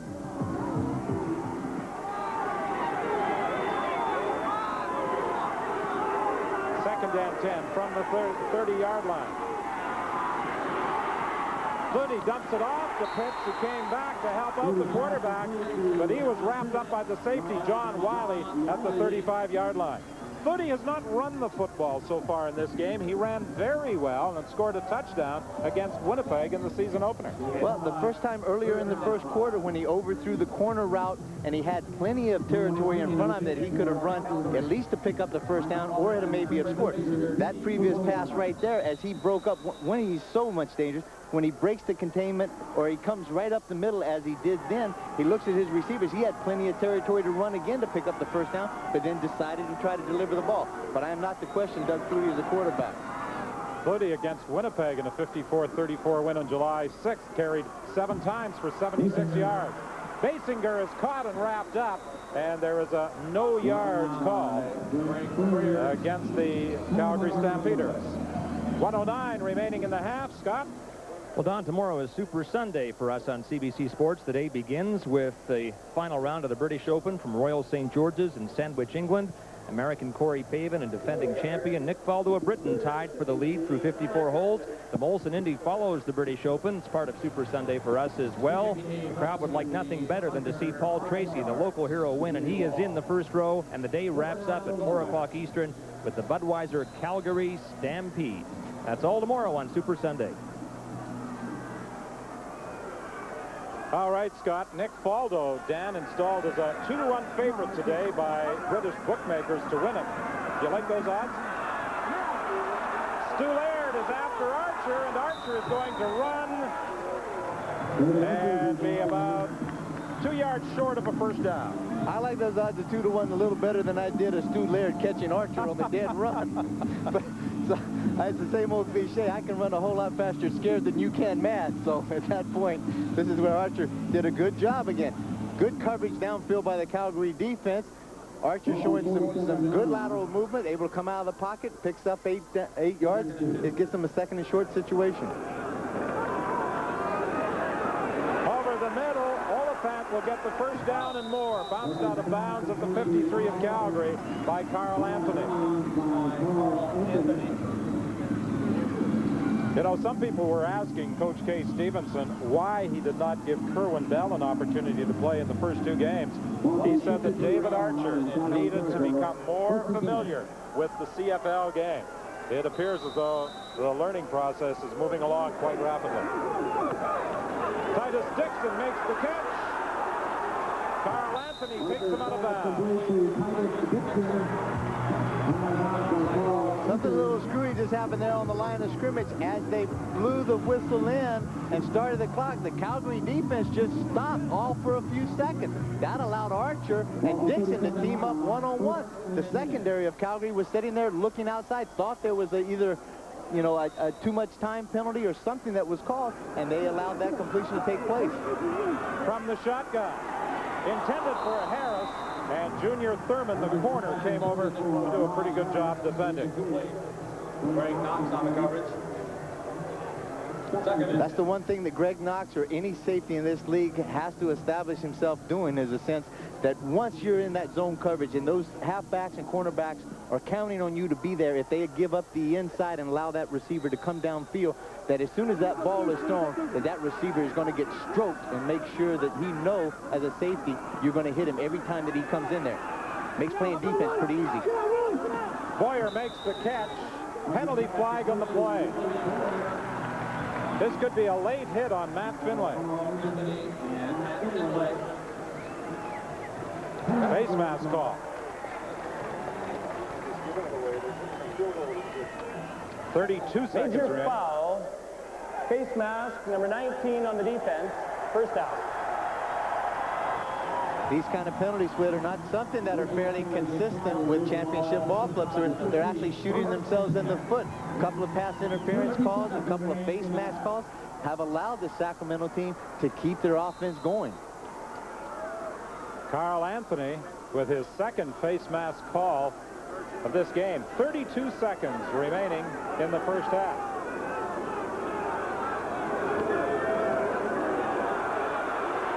This time, Archer doesn't get a chance to throw. Marvin Pope, the middle linebacker, drops him for a loss. This is the one time when Calgary just lined up and said, we're getting after you. They brought everybody in, the front four guys. They brought two linebackers on the inside, gave great heat, and that's what Archer has to know, is that once he sees that coming, you're not going to be able to scramble away from it. You just need to be able to release it quickly downfield, throw it away, throw it behind the player, and at least be able to line up again and take another look at another down. 27 seconds remaining in the half, and Sacramento has called a timeout.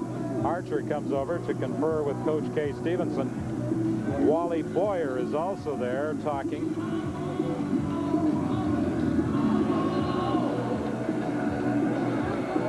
(11-10), Sacramento leads. This guy's second and very long. We have seen Calgary in these first two quarters play the deep zone and actually allowed Sacramento to throw the ball and then react up on it. Archer, when he's had time to sit in that pocket, the receivers have been very proficient as far as getting behind the linebackers, sliding in between linebackers and the secondary guys, finding the open hole, and possibly have been picking up big first downs for Sacramento. 2nd and 17. Archer again from the shotgun.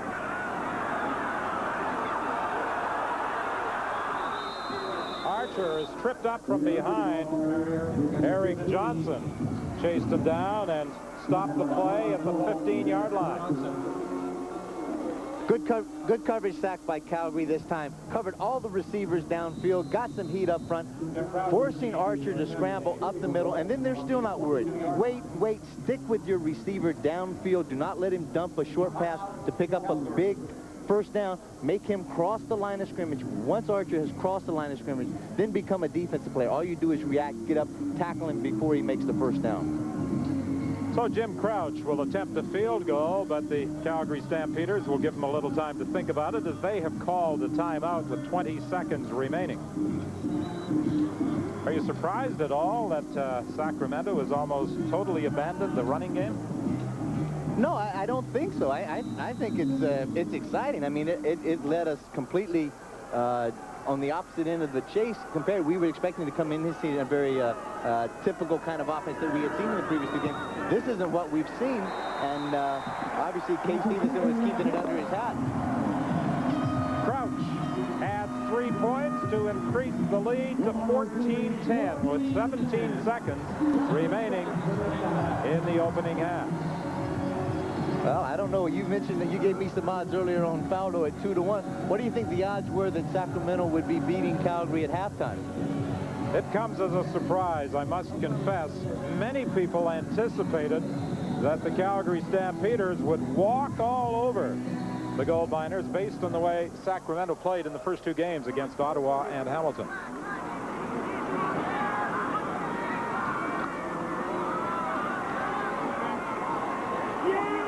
Fine catch by Pee Wee Smith. 11 seconds remaining.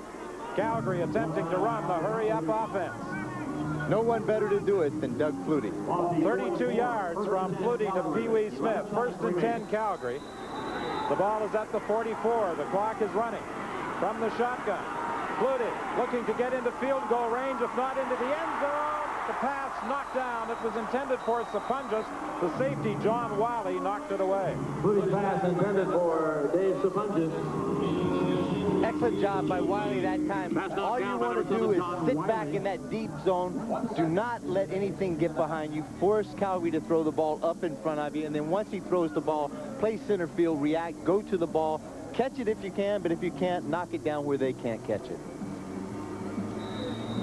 Well, if Calgary fails to put it in the end zone, this will be the first time in any game that Sacramento has held the lead after any quarter of play. Long field goal attempt that bounces to Basinger in the end zone. And Basinger runs out of room on the sidelines up at the 34, forced out by Frank Maroff. And that is also the end of the first half here at Hornet Field. 14-10 Sacramento lead. Scott? Don, is Sacramento the first of several American additions to the CFL, and will Las Vegas be the next? We'll go to Vegas as we invite you to stay with us now for Live at the Half.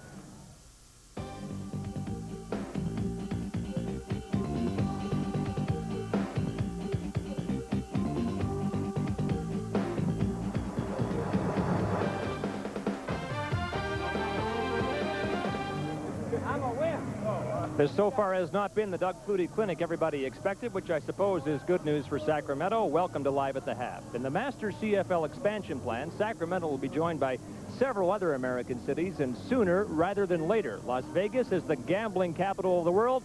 Somebody's already placed a $50,000 bet. The CFL will work there.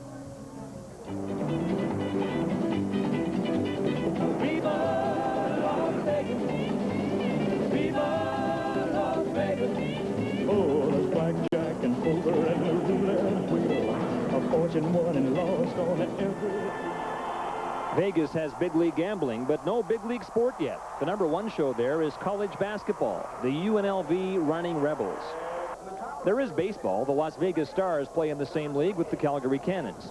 So is there a sporting void in this city? Larry Smith, whose pet project is expansion, feels that way. He and his expansion committee were in Vegas on Thursday to meet with the man who'd like to bring the CFL to this gambling mecca. Nick Milletti has already put down a $50,000 non-refundable deposit and now must convince the CFL's governors he's a worthy colleague. Given the league's appetite for expansion, it may not be a hard sell. This is where Las Vegas would play in the CFL, the Silver Bowl. It seats 32,000. A CFL field will just fit into it. The commissioner and his committee gave the Silver Bowl a stamp of approval on Thursday. Las Vegas could be the next stop on the CFL's expansion tour. Here's the man, Nick Milletti, a Cleveland resident who wants to bring the CFL to Las Vegas. You got a lot of work to do. You must yet be accepted by the governors, but are you operating on the assumption you'll have a team up and running in Las Vegas next season? It's a very tough question because what you're asking me two things. Should it happen and can it happen? Yes. Will it happen? That's up to the Board of Governors. I wouldn't pretend to speak for them and the commissioner. That'd be presumptuous of me to assume what a vote might be. But surely the $50,000 non-refundable deposit says something. Well, we've had great negotiations. I have a high regard for the ownership of the teams in the league, for the leadership in Larry Smith and Al Hall. We have a very fine lease with the University of Nevada of Las Vegas people who are stars in every way. And so everything seems to be on track, but having said that, it's not done. Have you got an investment group in place to ensure the money will not be a problem past the $50,000? I do as of now. This is a big hot scoop. We're on CBC for the fans of Canada. And you're telling the folks across the country something new, so go ahead. Right. I told Larry Smith today that we'll go to Vancouver a week from Monday with the full package, 110%, all the T's crossed, I's dotted, for their consideration, including, obviously, all the financial considerations. Quickly, folks go to Vegas to gamble a lot, never see the outside of a casino. Will they go outside to watch a CFL game? Well, I question whether the people of Canada understand what they have. I think you have one of the greatest, most wonderful, exciting action sports in the world, and I don't think it's just going to be great in Vegas. I think it's going to be great all over the world. You got an NBA expansion franchise in Cleveland in 1970. I was interested in what you had to say when we talked last night about the state of the NBA then compared to the state of the CFL now. Well, the people of Canada should know that when I got an expansion franchise for $3.7 million on terms in 1970, the CFL is stronger. And I told David Stern this about a month ago, than the NBA was in 1970. And I know that's hard for people in Canada to understand and believe. I think they're a little too close to it almost. You know what I mean? I know exactly what you mean, but it is hard to understand given the current state of the NBA and how strong it is. Exactly, but you know what? The CFL, in my opinion, will be stronger than the NBA is 23 years from now. You heard it here tonight. It's an optimistic outlook. Mr. Maletti, I thank you for your time. I'm a realist. Okay. When we come back, we'll preview Super Sunday on CBC when we stop in Toronto, here at Hornet Field in Sacramento. The expansion gold miners lead by 4. Back in a moment. And action. Okay, yeah, cut. No, let's get the special low price on the roof of the car. Beautiful. Okay, whoop. Right now, the 93 Hyundai Elantra GL is priced to go at $99.95. This special low price gets you one of the best warranties in the business, 24-hour roadside assistance, and fuel-injected 16-valve performance.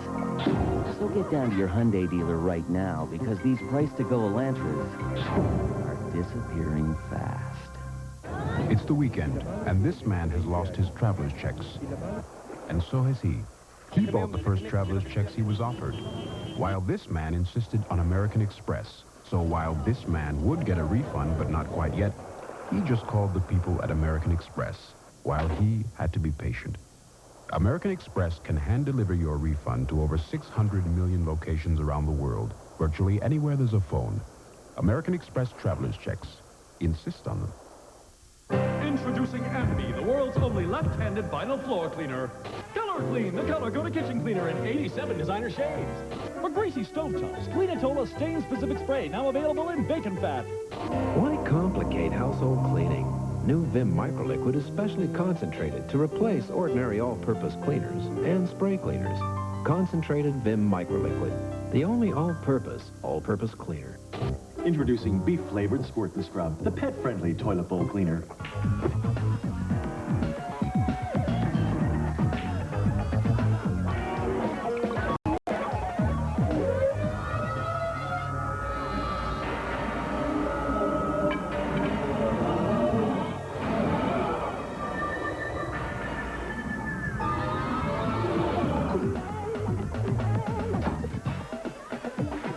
Hey, all you need is you.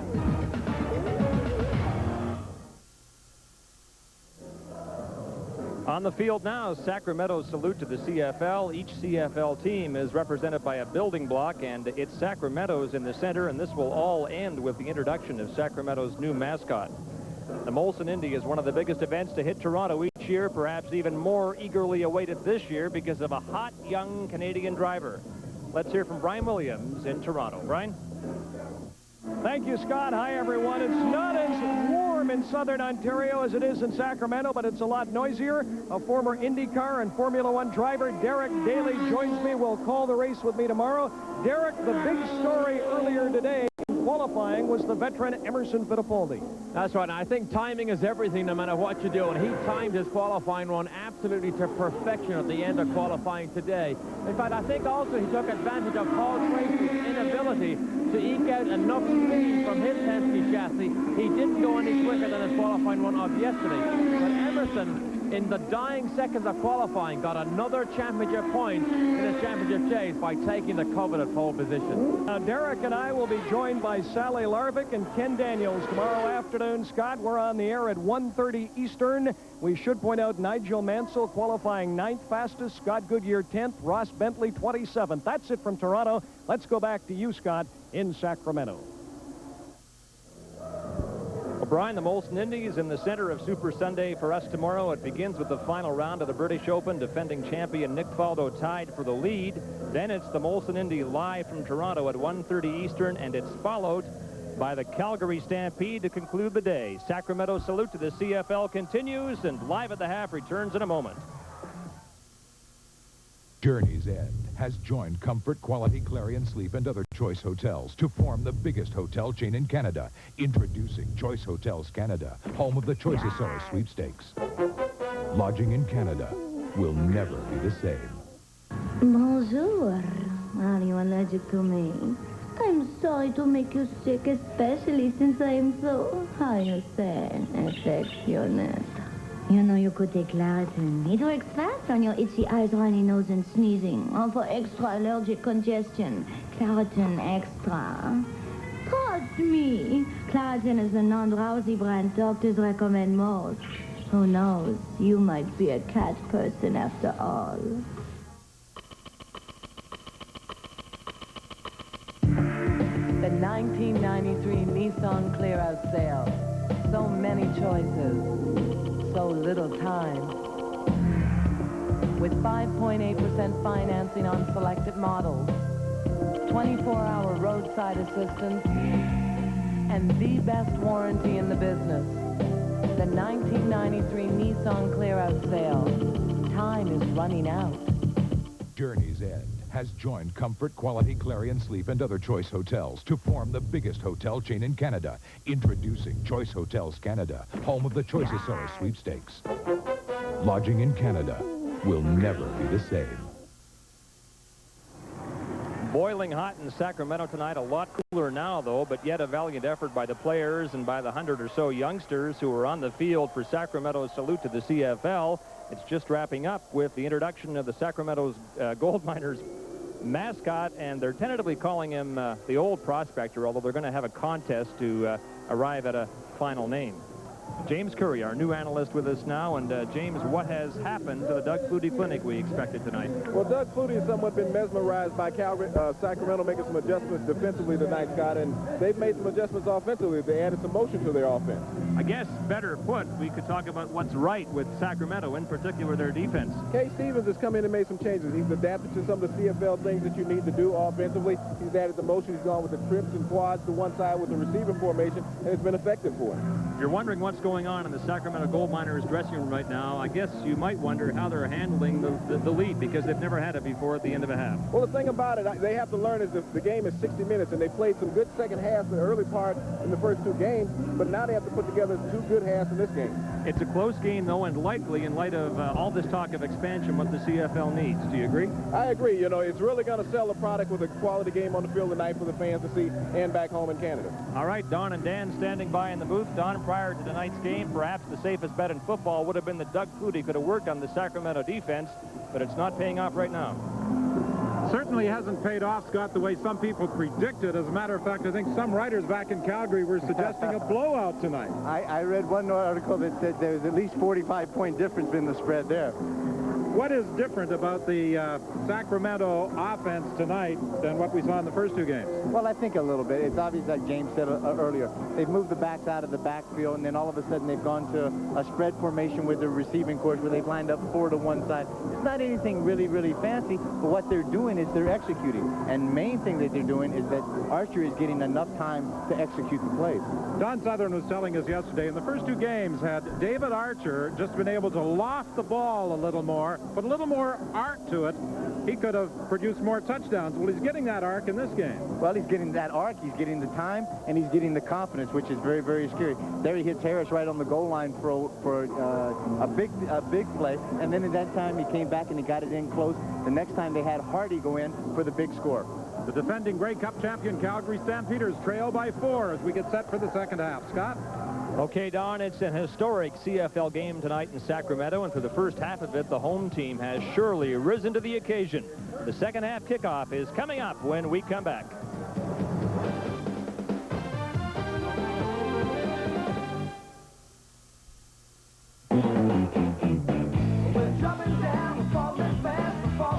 Right now at Mazda, prices Prices are dropping fast with minimum discounts of $1,000 on 323, MX-3 Presidia, and Mazda trucks. $1,500 on Protégé, the MX-6 Mystère, and 626 Kronos. $2,000 on the family-sized MPV, and $4,000 on the luxurious 929 Serenia. With more fair, and it just feels right. We've been doing a lot of things right here. But even if you're on the right track, you'll get run over if you just sit there. My son said that. Third-year university. We had to drum up more business without spending more. So we called AGT. They've got the experts. It was easy. They asked some questions, did a quick analysis. Next thing you know, we're making more long-distance calls without spending another nickel. You gotta like it. Long-distance savings. Call now. 1-800-661-1800. Smart kid. Every 3 years he says something memorable. Now, when life turns up the heat, there's Degree Antiperspirant. Because it's body heat activated, Degree turns on extra protection when you really need it. Degree, your body heat turns it on. I'm a big kid, look what I can do. I can wear big kid pants too. Introducing Pull-Ups Disposable Training Pants from Huggies. They go on like underwear and protect like a diaper, even overnight. And I can pull them off and on. New Pull-Ups, customized for boys and girls. Mommy, wow! I'm a big kid now. This weekend on the Country Beat, interviews with Robbie Robertson, Delbert McClinton, Zachary Richard, and Amber Fleury. And videos by Reba McIntyre, Errol Randall, and the Proclaimers. Don't miss the Country Beat. The Country Beat, tonight on CBC. Welcome back to Hornet Field in Sacramento, where the Gold Miners take a 4-point lead into the second half. And Jim Crouch prepares to kick off to the Calgary Stampeders. Not a cloud in the sky for the last couple of days in the Sacramento area. And the temperature, 34 degrees at the start of tonight's game. Derek Crawford and Pee Wee Smith are back to receive the kickoff by Jim Crouch.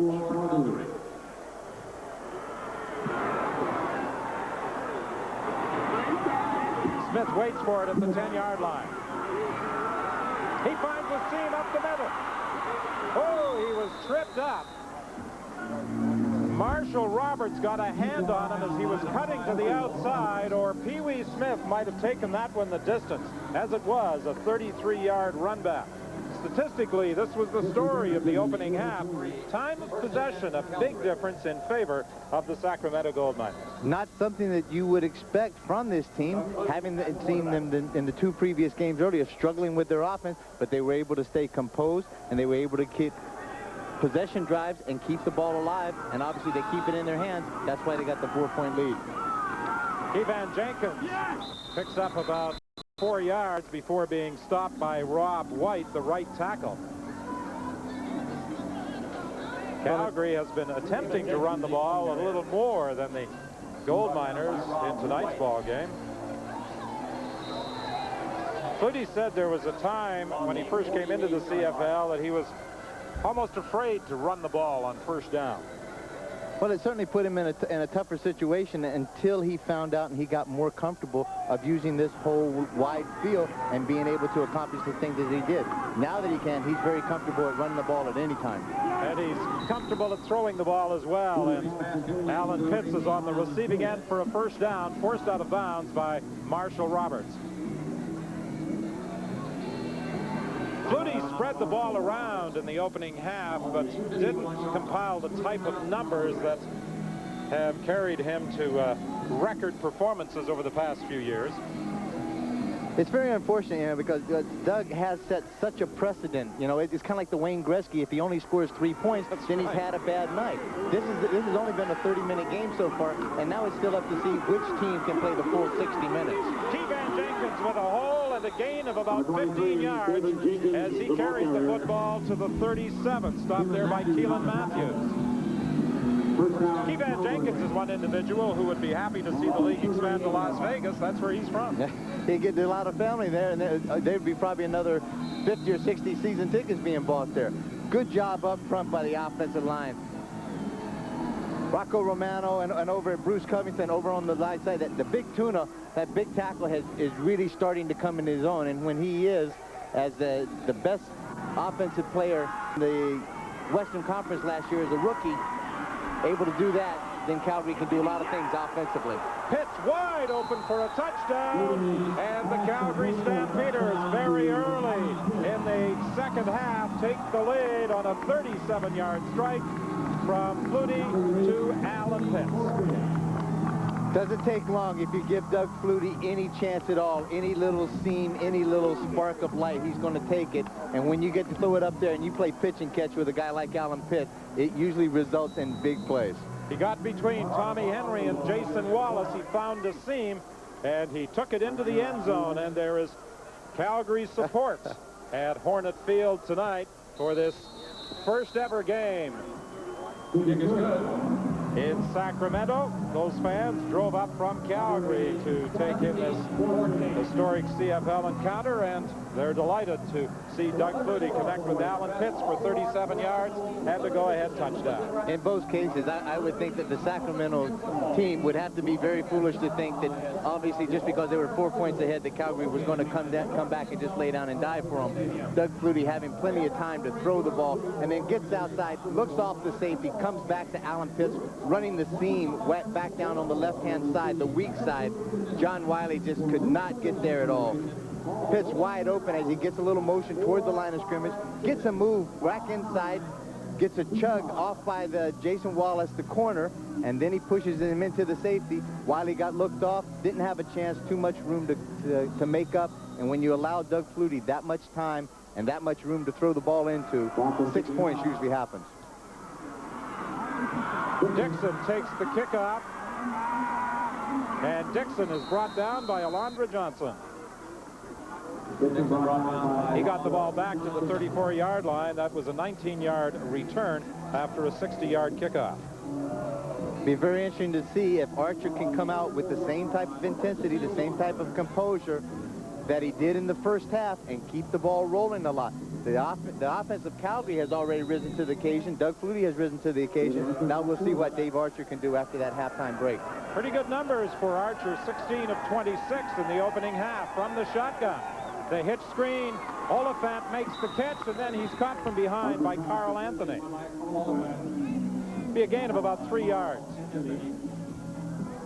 Very comfortable play, very conservative play, something that they opened the game up with, just a hitch screen out to Oliphant, get the ball to him quickly, hopefully that you catch him in a zone defense as far as Calgary's concerned, and then pick up the big game. A little hurry-up offense here by Archer. He finds Boyer open, and Boyer takes the ball down into Calgary territory at the 41-yard line. I think these fans are enjoying the wide-open style of CFL play. I think they just sold the game on it. Both guys have sold it. Doug Flutie, but that guy right there, David Archer, has done in his own respect, been able to sell a few tickets today with the way and the style that he's played the game. 31 yards on the completion. Boyer taking it to the 41, 1st and 10 from that point. Hand off to Oliphant, and Oliphant got across the 40, stopped at the 39 by Stu Laird. We saw how Doug Flutie spread the ball around, hitting Alan Pitts for the touchdown. Archer has also used all of his receivers,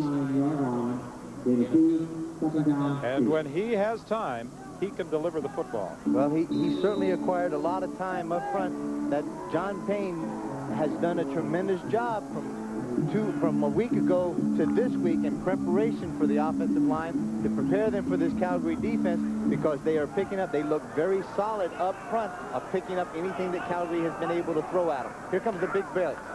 2nd and 8. Pass is intercepted by Junior Thurman.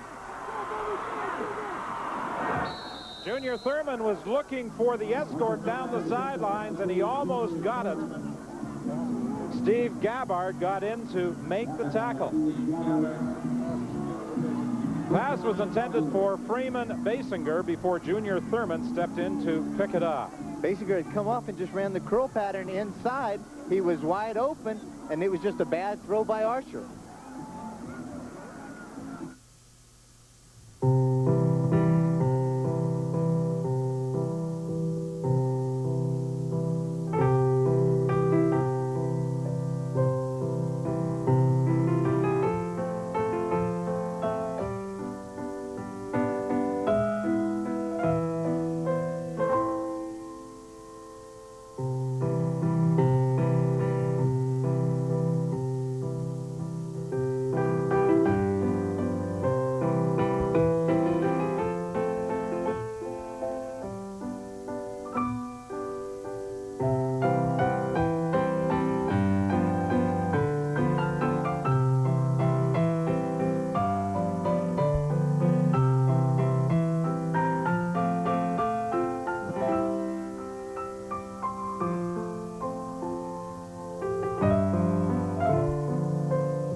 Yeah, cut. No, let's get the special low price on the roof of the car. Beautiful.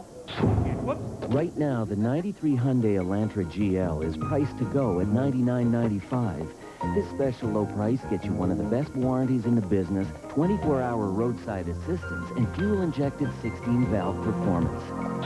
So get down to your Hyundai dealer right now, because these price-to-go Elantras are disappearing fast.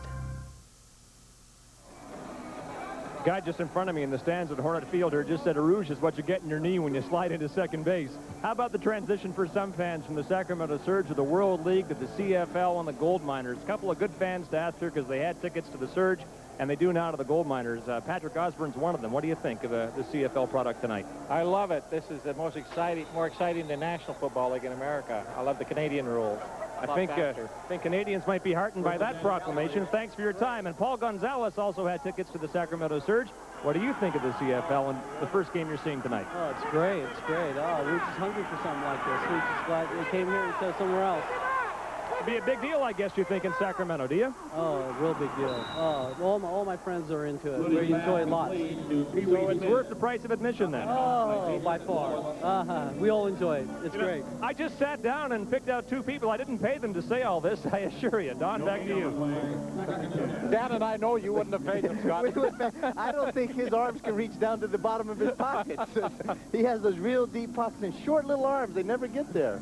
Well, it's obvious from the reaction of the fans that they are enjoying what they're witnessing tonight. And Doug Flutie, with some scrambling, was able to complete the ball to Pee Wee Smith, who got the football to the line of scrimmage at the 45. Flutie throws again for Sapunjas. He breaks the tackle, and Sapunjas down the sideline gets all the way to the 15-yard line. Tommy Henry missed Sapunjas. Then Marshall Roberts tripped him up, but not before the Western Ontario product went 51 yards. Sapunjas just in a crossing pattern here, and right coming to the right of your screen. See his head down? Tommy Hendry's head down. Really poor tackling technique there, and this is one thing that you would expect from this Sacramento defense is a really intimidating, aggressive style of tackling and getting after the ball. Sapunjas doing a great job. He's been the MVP in the Grey Cup for the past 2 years. Tremendous asset and a compliment to the Calgary offense. First and 10 from the 14.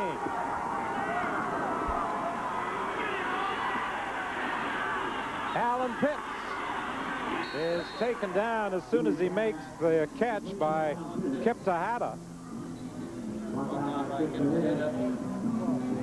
Pitts was saying in a conversation we had with him that he figures his concentration and reading routes could lead him this year to 130 receptions and maybe 2,000 yards.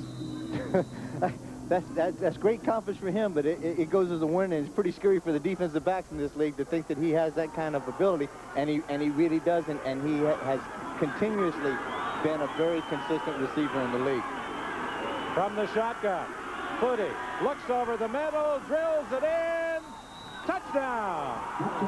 Moore on the receiving end of the throw. He had two defenders all over him, but he was able to haul in Doug Flutie's pass, and the Calgary Stampeders have opened up a 23-14 lead with the convert still to come, and Moore is going to keep that football as a souvenir of his first ever CFL touchdown. As you can see, just nobody around Doug Flutie. Anytime you give Doug Flutie that type of time to throw the ball, he's going to make the completion. Looked like just a bit of a missed route there, where all of a sudden that you saw Moore coming in, and Pitts was trying to clear up the middle. He's got to be able to get out there, and a missed defensive call on the Sacramento D. So with 7:58 remaining in the third quarter, the Stampeders now lead by 10.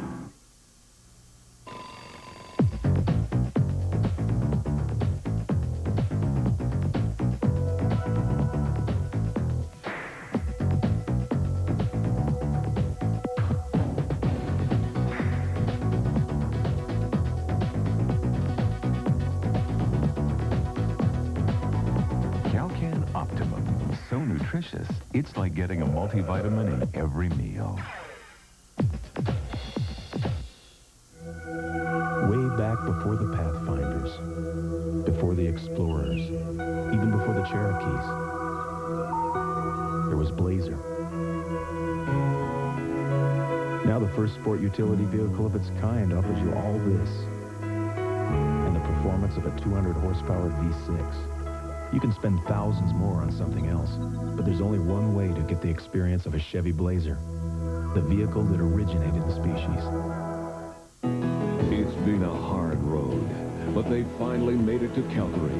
50 grand is on the line, and two-time world champ Marvin Garrett vows to take it all. The Budweiser Calgary Stampede, Sunday on CBC Sports. On Witness. We have the right to defend ourselves. What happens when you've got no job, no hope, nowhere to go but down? I hate everything that America stands for. A revealing look at the gangs in South Central LA, Tuesday on Witness.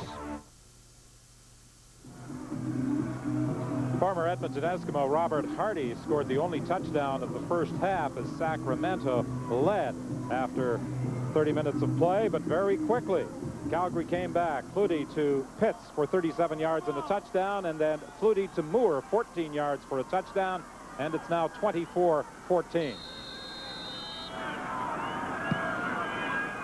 Mark McLaughlin, who accounted for all of Calgary's 10 points in the first half, kicks off to Dixon. Dixon up the middle, and he's brought down by Ray Biggs. A 21-yard return after a 55-yard kickoff. Junior Thurman intercepting a pass that led eventually to a Calgary touchdown.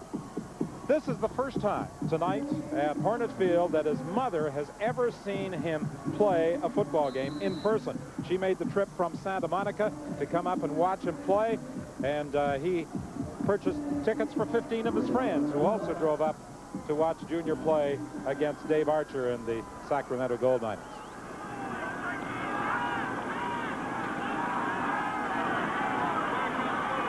Lots of time for Archer. He dumps it off to Oliphant. Oliphant took a hit, lost the football. Calgary claim they've got it. Alondra Johnson put the head on Oliphant, popping the ball loose. Knox comes up with it, and the Calgary Stampeders force another turnover. Scott? Well, Don, there's an overflow crowd in the press box at Hornet Field tonight, but there was room for this man, mainly because he owns the team, and he's the #1 fan of the Sacramento Gold Miners. Fred Anderson is with us now. What do you think of what you see tonight? Well, I don't like it as much as I did about 20 minutes ago, but, you know, it's pretty good. We're learning the game. It may take a few more, but yeah, I like what I see. Would you agree your team showed that it's making substantial progress, especially in the first half? Oh, I think so. You know, I was up at Hamilton, I was over in Ottawa, and they're a much better looking team than they were up there. I don't like this sort of thing, you know, but... All right, we'll get back to you in a second. First, Mr. Anderson, let's let Don take care of the business. Don, the specifics on that play?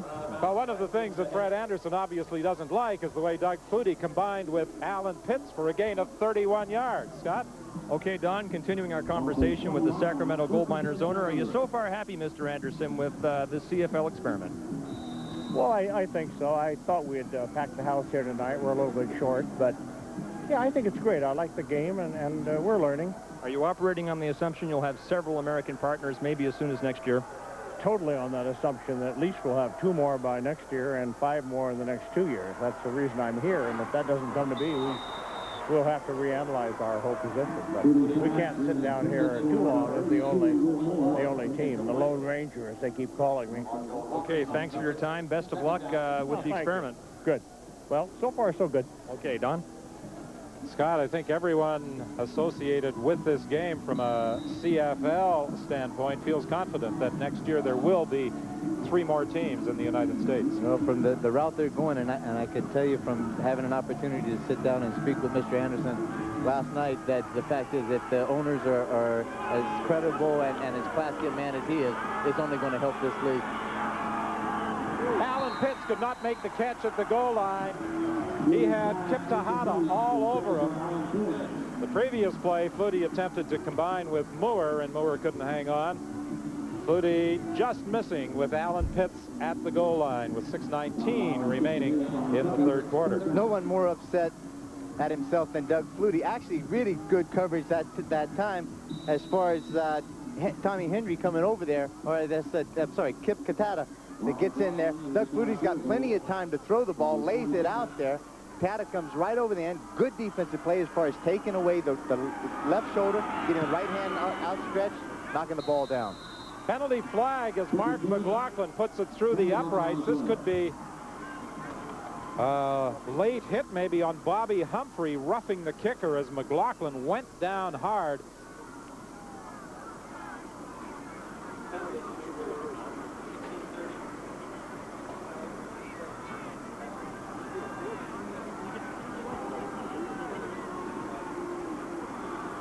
Contacting the kicker against Bobby Humphrey, so that means a first down.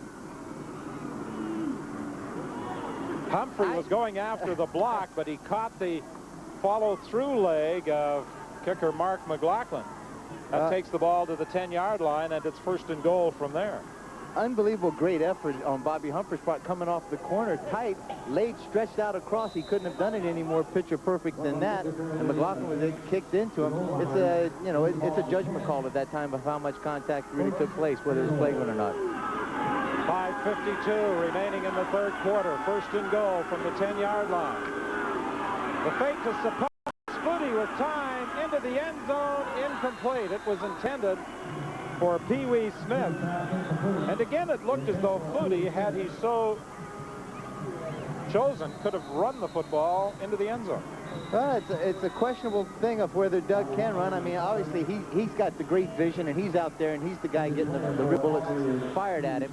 They fake the inside handoff to Kevan Jenkins, then fake the reverse to Sappongis, buys him a lot of time to come outside, and then all he has to do is try to hook up in the end zone. And again, here we see that Pee Wee's having some trouble with cramping up, and this is what we talked about earlier. When you're losing the fluid, and then all of a sudden these muscles are going to start taking its toll on you. It's the weekend, and this man has lost his traveler's checks. And so has he. He bought the first traveler's checks he was offered, while this man insisted on American Express. So while this man would get a refund, but not quite yet, he just called the people at American Express, while he had to be patient. American Express can hand-deliver your refund to over 600 million locations around the world, virtually anywhere there's a phone. American Express traveler's checks. Insist on them. Pee Wee Smith being assisted by athletic therapist Pat Clayton over to the Calgary bench, and it doesn't appear, as you said, Dan, to be anything much more serious than a cramp. I think not, and you have to take into consideration the amount of running that these receivers have to do.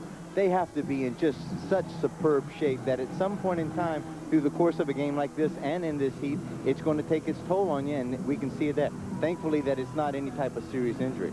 I'm sure there's a more than adequate supply of fluids over at the Calgary bench and also at the Sacramento bench, with a temperature of 34 degrees to start this game.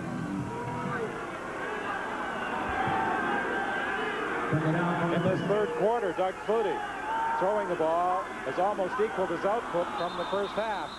Movement at the line of scrimmage, and unless someone on the Calgary line moved prematurely, it will be an offside call against Sacramento.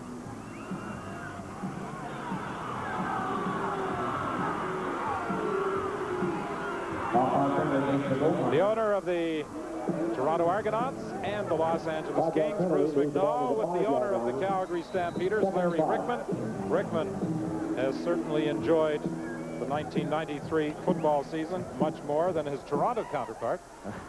Well, he has, but I think if things don't start taking place in that Eastern team, then maybe Mr. McNall will be able to start enjoying it a little bit more.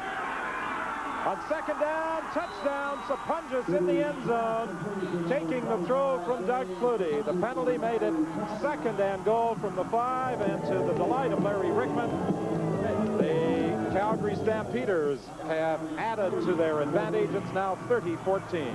Sappongis against Roberts there. Just all of a sudden, there's a little bit of a pick coming from the backside. Roberts loses a step or two, and all it has to do is Sappongis takes advantage of that, breaks it off to the out, comes back to the ball. Doug Flutie lays it out there. Easy pitch and catch for Calgary. Now Sappongis keeps a streak alive of scoring touchdowns. The point after, added by Mark McLaughlin, and with 4:46 remaining in the third quarter, the Stampeders lead 31-14.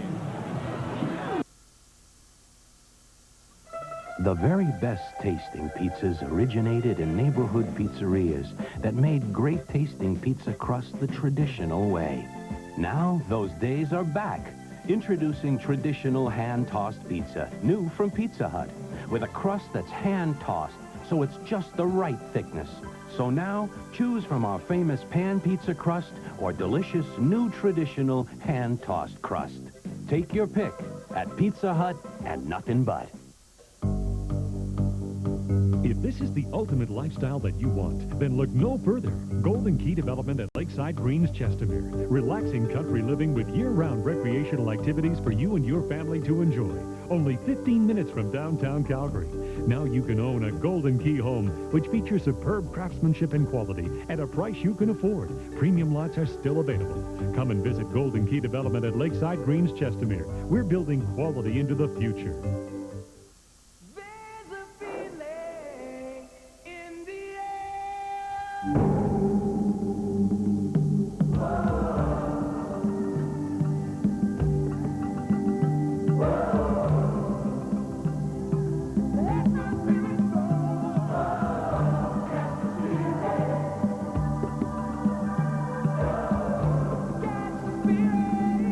1994 Commonwealth Games, Victoria. Catch the spirit. Well, for a guy who cut his hair last year because he couldn't put the ball in the end zone until the 15th game of the season, is off to a pretty good start this year, and I don't think he's going to be taking any shears to the head this year. He's got 2 already. Take a look here. Boom, right there. A.J. Johnson coming in from the left side, and that is the style and the type of defense that Calgary is used to and what has won them championships, and that is what set up that touchdown by Doug Flutie to Sapunjas. Very quickly, the Stampeders capitalize. Now Dixon on the return brings the ball to the 50-yard line. A 27-yard run back by Dixon. 31-14, the Stampeders lead. When Dave Archer has come out to start 1st and 10, he has just had great field position due to these special teams, and particularly that guy individually, Dixon, on his return yardage. Harris goes wide to the right along with Carl Parker. Parker, who played in the CFL briefly with the Hamilton Tiger Cats, the first ever player to sign with Sacramento. Archer dumps it over the middle, and the pass is complete to Boyer for a first down inside the 40. A 22-yard pickup for Boyer, pulled down by Junior Thurman. Very classy situation, and this time where Boyer understands as he comes off the line of scrimmage, Archer is behind him. He almost looks like he pulled the hamstring, but see, he keeps working. He takes a look at Archer. He says he's still got the ball in his hand. There's still a chance to catch the ball, and he gets up and he's hobbling off a little bit, like when he did, he came off and pulled that hamstring. Boyer goes to the bench.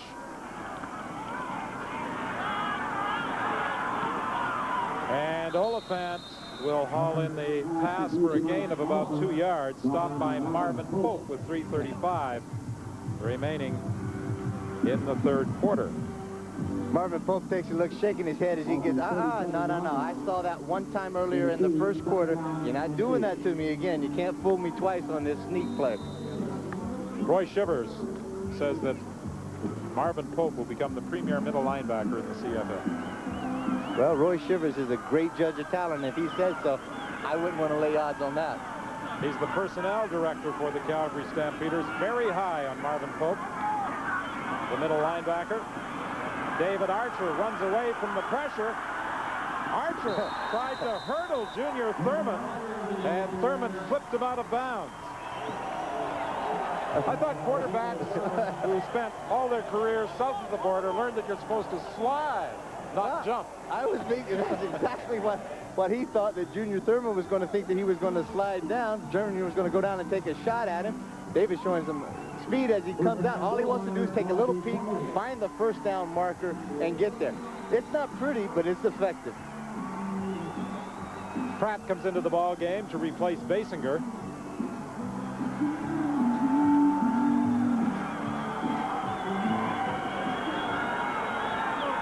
Boyer is also back in the slot. He's hobbling a bit. Oh, Harris took a hit over on the far side, but was able to spin away. Kenton Leonard, after Harris had been straightened up, came in and delivered a pretty solid blow. Leonard having a little bit of an opportunity to take out a little bit of that frustration that he had on getting 2 pass interference calls on him. And then he just comes over and gives a good stroke to Harris. But to his credit, Harris hung on to the ball and kept fighting and picked up a couple of extra yards. 2nd and 5. Ball at the 23. Archer again from the shotgun. Archer dumps it off. Boyer, bad leg at all, gets the first down inside the 15. But he is still having problems with a bit of a pull he suffered a few plays back. Well, either that or he's playing a little cat and mouse game with that, but he is going off to the sideline to get a look at it. I've had a chance to play with a great running back named Jim Germany that every time he got up, you thought that he was dead or something was hurt. And the next time he got his hands on the ball, he was able to go 20 or 30 yards with it. Boyer comes in, good physical play that time. It's just that under route. They picked up a big first down. Basinger back into the ball game. Boyer to the bench. Archer into the end zone. Touchdown for Harris.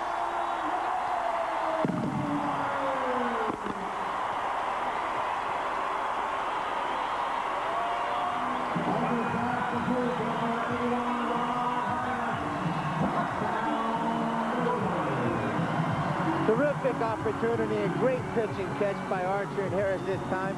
Gets the coverage in the matchup that he really would like to see. Archer's been very successful through the course of this game. Comes down on a little post corner route. David Archer having plenty of time. Looking to that side right away. He knows he's in man-to-man coverage. Lays it out to that corner. That big deep end zone right there. Lets Harris run underneath it for a big 6 points for Sacramento. Crouch with the point after. And again, it's a 10-point football game. Rod Harris with his 2nd touchdown catch of the year and the 2nd touchdown of the game for the Gold Miners. This is an offense that is playing with a tremendous amount of confidence and composure right now. That offensive line is giving plenty of time for Archer to throw the ball. And there is right at the end of the catch. Archer's taking a peek. Yes, sir. Good for 6.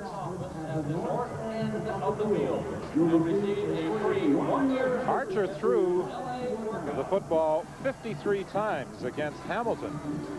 The rate he's going, he may better that mark. He did. He threw 53, as you said. He's 45 for 89 completions already for almost 600 yards in the 2 games previous.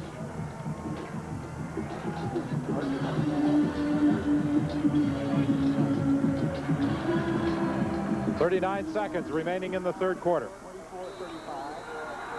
Archer has completed 24 of 35 attempts, 332 yards.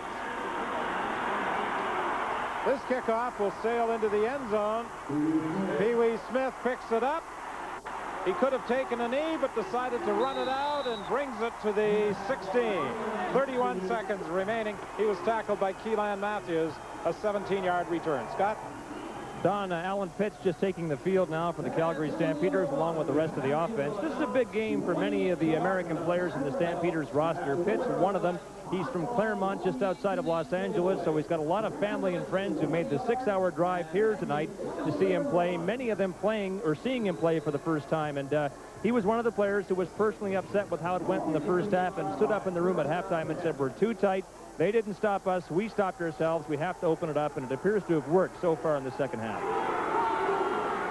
Alan Pitts with 118 receptions and 103 receptions over the past 2 years. Keevan Jenkins, the running back, getting to the 19-yard line, tripped up there by one of his teammates as he tried to get around Doug Davies and tripped over him.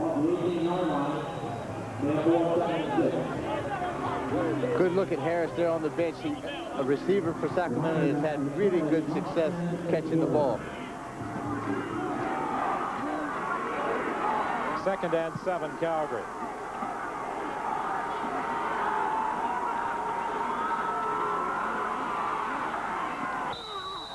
A low throw for Alan Pitts.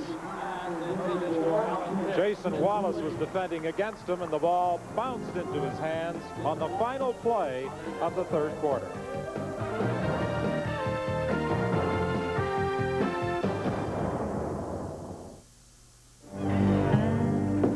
Make mine a chef salad with Kraft Rancher's Choice dressing. You do have Kraft, don't you?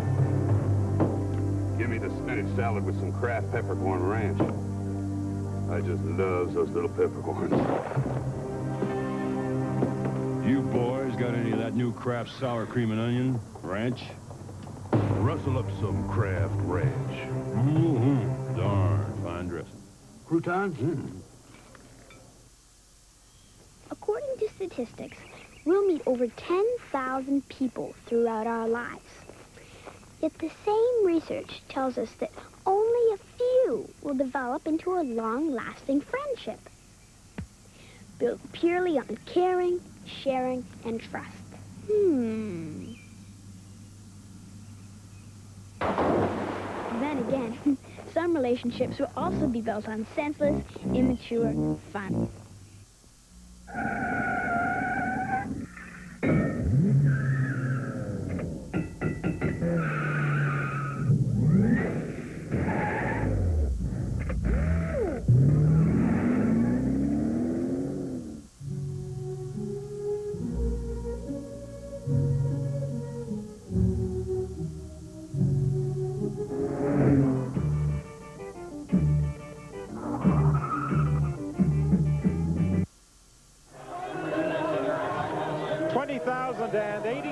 Watching and enjoying the action in the home debut of the Sacramento Gold Miners, and they are picking away at the lead the Calgary Stampeders have. It's now 31-21, Calgary in front. In the World League, Sacramento averaged just over 18,000. The capacity for Hornet Field, because they had to widen the field to accommodate the CFL dimensions, reduced to about 22,000 from 29,000 for the World League. This is Freeman Basinger on the punt return. He's got some talent. He brings it back to the 52-yard line. Gerald Vaughn came over to make the tackle after Basinger ran it back for 17 yards. A 10-point game as Sacramento scrimmages for the first time in the fourth quarter. Sacramento with the edge statistically, but they only have a 3-yard advantage now in net yards compared to a much bigger discrepancy in the first half. The big stat there would be in turnovers. You can see we're 4 for the Gold Miners as opposed to a very good, solid offense with Calgary, 0 turnovers. Makes a big difference because Calgary has really scored and put some points on the board from those turnovers. Doug Flutie and Alan Pitts discussing what they have done and what they might be able to do in the fourth quarter. A slight delay as they reset the clock here at Hornet Field.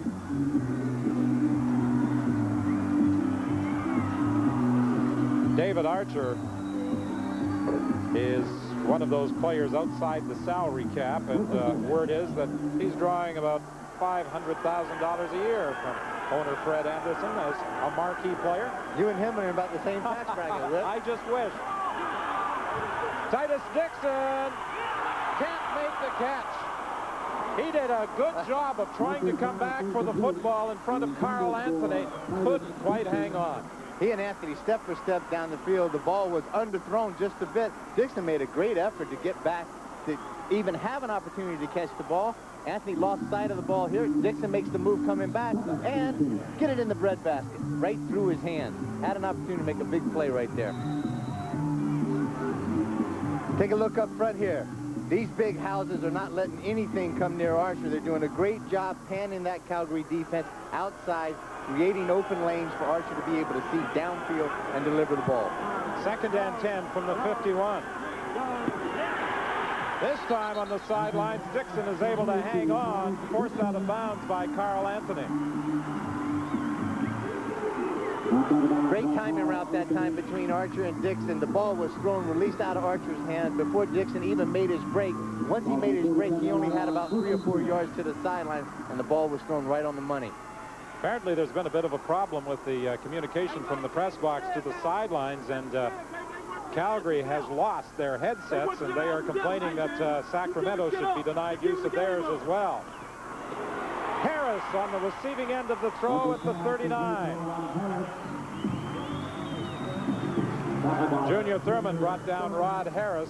13:37 remaining in the football game. 31-21. Calgary continuing to lead. Archer standing in the pocket very soundly, delivers the ball. Stu Laird gets a hand on him right after he releases it and makes sure that he knows that his presence is there. Rubs his head down to the ground. The fireman. And the Stampeders will be chartering back to Calgary. They'll get in about 3:30. I wonder if he's got a 7 o'clock call to the fire hall in Calgary. 2nd and 2, mix up in the backfield, and this one is going to be stacked up as Mike Pringle was hit by Stu Laird, Matt Finlay, and Zizakovic. Archer just comes out, takes a wider snap. He thinks that all of a sudden he's going to go off the tackle with that, makes the tackle himself, and then the rally of the Calgary defense swarms in there and shuts that play down. A little more than a yard on 3rd down facing Sacramento. Archer looking to the sidelines for some help from Coach Kay Stevenson, who calls all the plays for his quarterback. But I think in this case, he's going to need to try to get some kind of play that's going to get him outside just a little bit where he can have the option of either throwing or running the ball. Sacramento gambling on 3rd down. And Archer is throwing incomplete, penalty flag. Called, it would appear, against Carl Anthony against Rod Harris.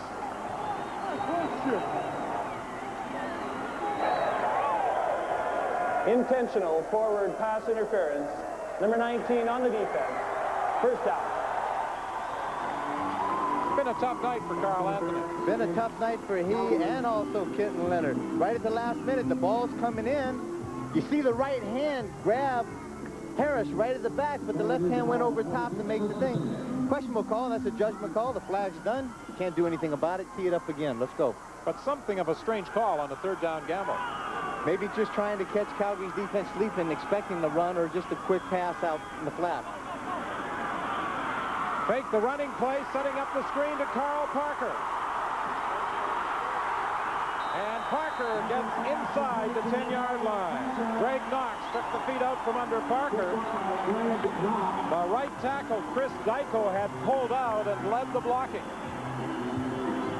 Tremendous offensive series this time where Archer comes out, sprints to the right, forces the corner, then throws back the screen to the slot back. Parker, he's got a couple of big offensive linemen out in front of him, just destroys Junior Thurman on one of the blocks, allows Parker to get the ball upfield, keeps this drive going. Possession. 1st and goal from the 8-yard line. Sacramento threatening to cut even deeper into that 10-point lead. Oliphant will score easily. Big goal.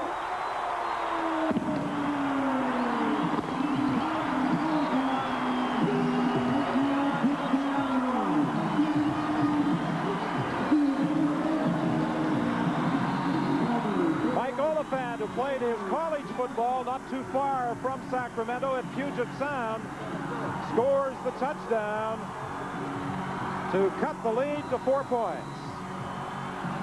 Oh, that's okay.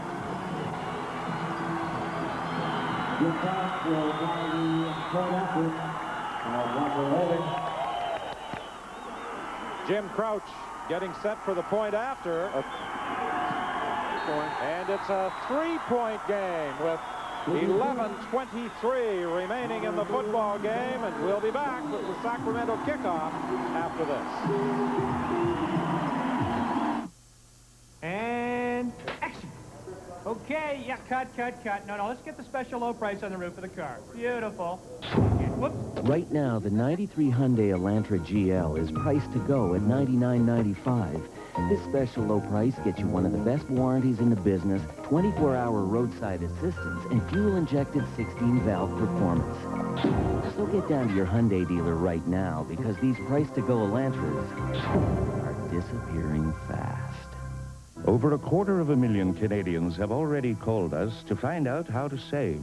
The company they're calling is Unitel, and the savings just got better.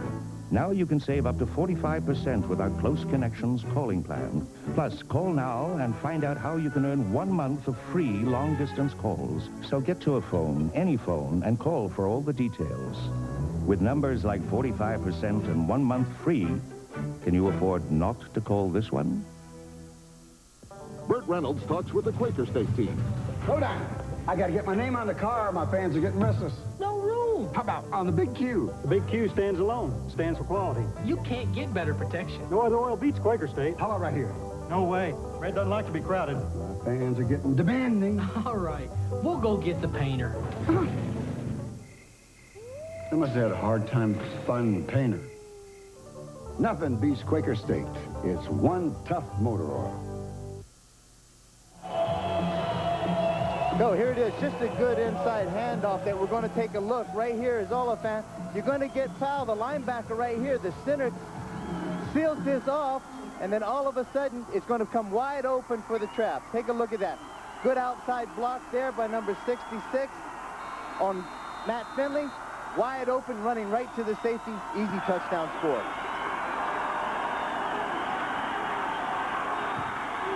Pee-wee Smith on the kickoff return, dodging a couple of would-be tacklers and fighting his way out to the 37-yard line.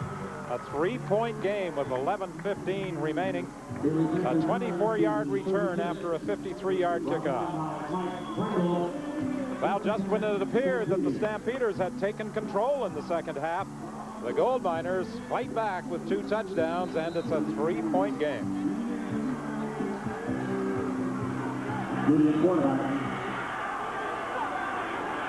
Calgary with the 6-pack. 3 receivers to either side. Flutie from the shotgun. To Pitts. He makes the catch at the 50. Loses the football. And Marshall Roberts brings it back to the 42.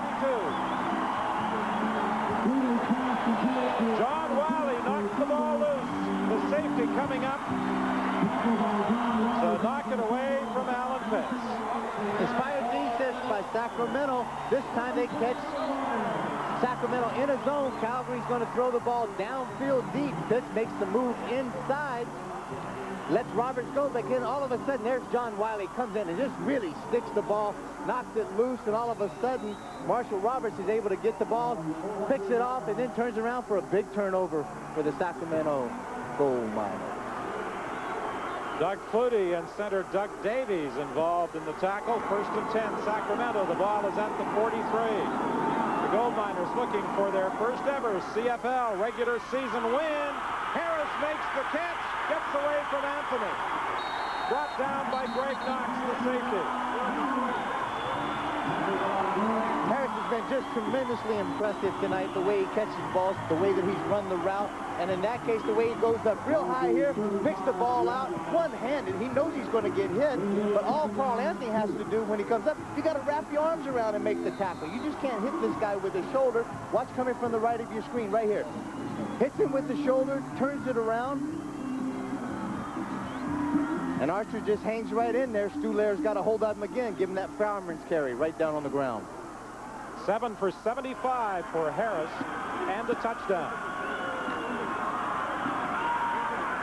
On 2nd and 2, the ball comes loose, and Greg Knox picked it up, but they ruled the play was dead.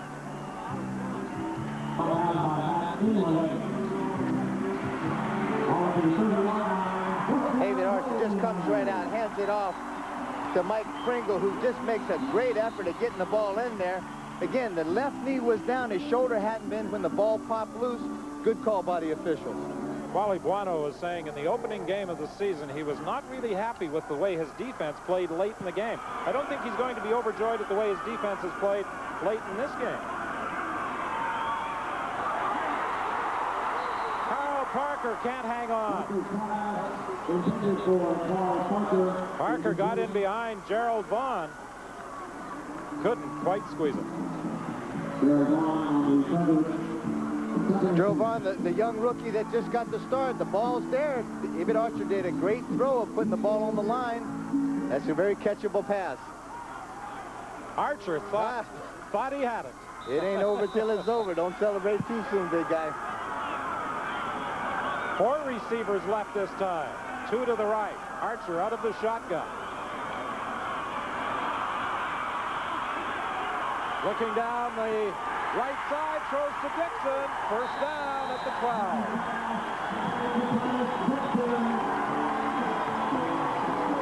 Archer showing some of that good experience and great composure. From the shotgun position, gets a little heat up front, breaks containment, comes down to his right, and then all of a sudden, those receivers downfield keep working. He catches Calgary in the zone, find an open spot, find just a little area, and I'll get the ball to you. And there's Dixon right there.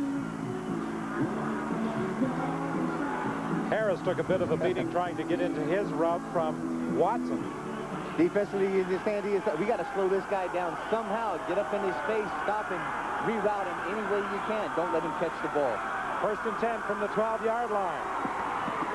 At the goal line, touchdown as Boyer makes the catch.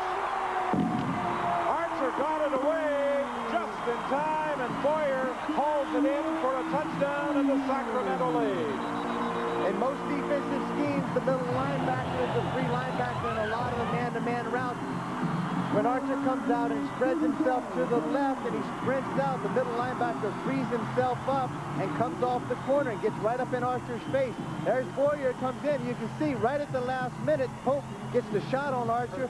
Great, super concentrated catch by Boyer.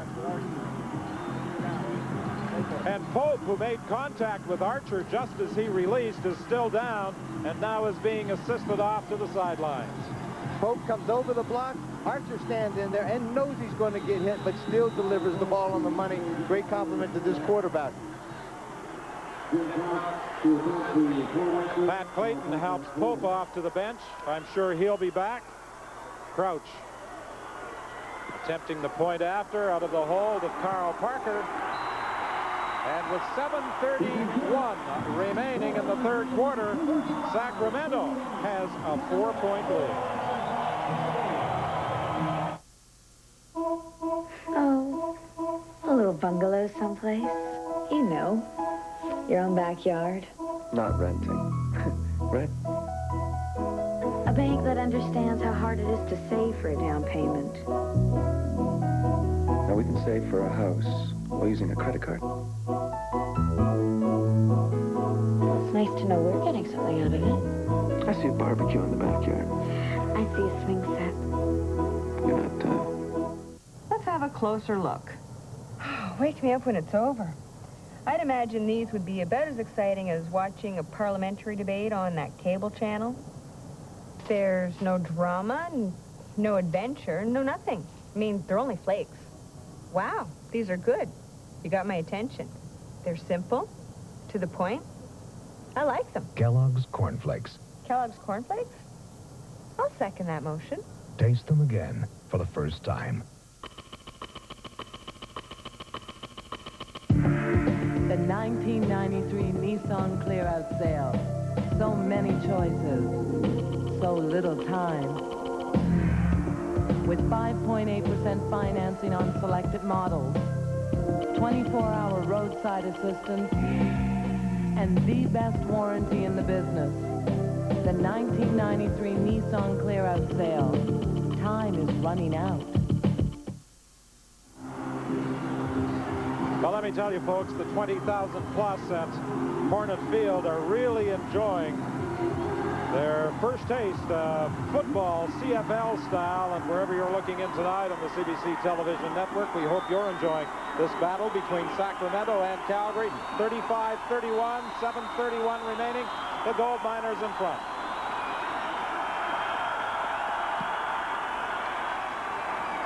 Pee-wee Smith waits for the ball at the 12-yard line.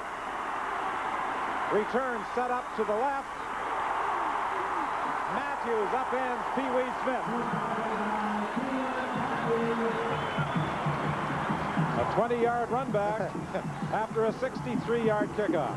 Hey?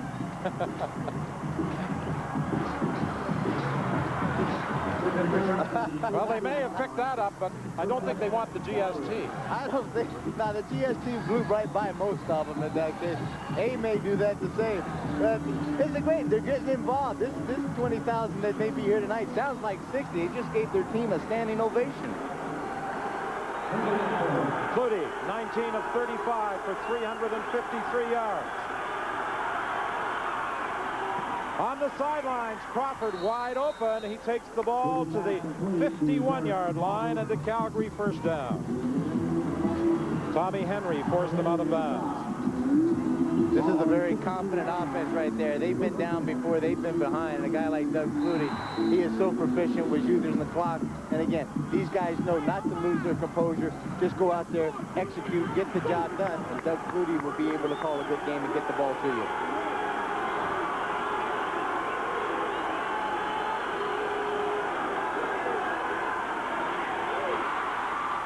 Flutie delivers.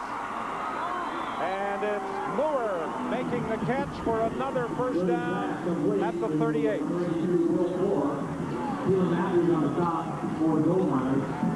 know, Coach Wally Buono, since taking over as the boss man in Calgary, has never seen the Stampeders lose a football game in the month of July.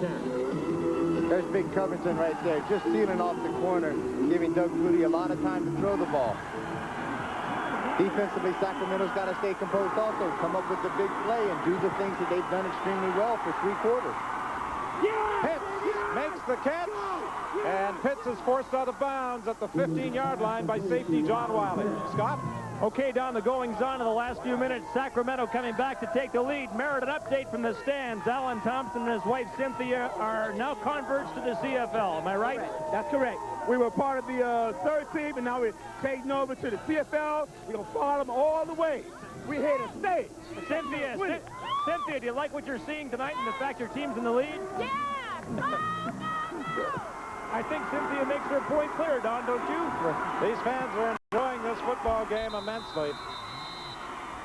They've been in a mood of celebration almost since the opening kickoff. Well, there's a couple of guys that are not in any mood for celebration right now. That's John Hufnagel, the offensive coordinator, and head coach Wally Buono there. They want to know we came here to get a job done, and we're not doing it. Probably we're not doing it the way that both of those guys know that their team is capable of performing. These teams are closing in on 1,000 yards in offense. And with 5:14 remaining, they may go beyond 1,000 yards total offense. On 2nd and 8, Flutie operates out of the shotgun. He's got the 6-pack of receivers out there. For Stampeders, he's got it down at the 2-yard line. He made the catch in front of Jason Wallace. And it will be 1st and goal, Calgary. Dave Stampeders just comes and just runs the out pattern, but the big thing that took place was back behind the play where Doug Flutie was just going to get nailed by Curtis Moore, the middle linebacker. Hung right in there and threw the ball on the money to Dave Stampeders. Great concentration by that receiver. Canadian player of the game in the 1991 and 92 Grey Cup games, as you mentioned earlier. And he puts Calgary in position to take the lead again. 1st and goal from the 2-yard line. Flutie is going to run it in. First time tonight that Flutie has lugged the ball himself, and he scores easily. A lot of things that Doug Flutie can do, and when he improvises and does it on his own the way he just did, he saw the defense and the blitz coming up the middle, the end crashed down, lost containment, and Doug with his speed, just excellent, just ran right to the corner, was able to get in for the easy score. Flutie had 3 touchdowns in the season opener against Winnipeg, including a 53-yard run on a 3rd down play. He made it look easy. Flutie's touchdown has silenced the crowd momentarily, and now Mark McLaughlin adds the point after. 4:09 remains in the game. We'll be back with the Calgary kickoff after this. And action. Okay, yeah, cut. No, let's get the special low price on the roof of the car. Beautiful. And whoop. Right now, the 93 Hyundai Elantra GL is priced to go at $99.95. This special low price gets you one of the best warranties in the business, 24-hour roadside assistance, and fuel-injected 16-valve performance.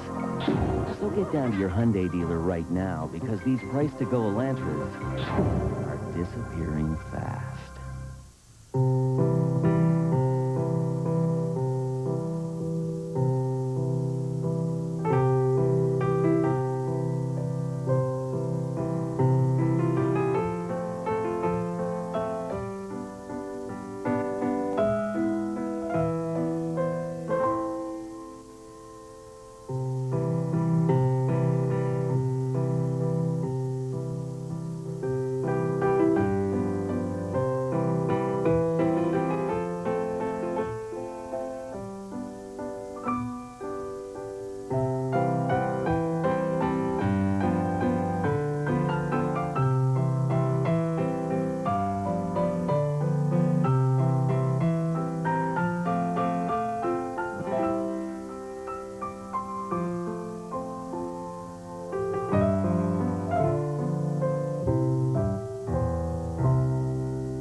Another reminder that Super Sunday on CBC Sports begins tomorrow morning with the final round of the British Open. Defending champion Nick Faldo tied for the lead. The Toronto Molson Indy is also part of Super Sunday.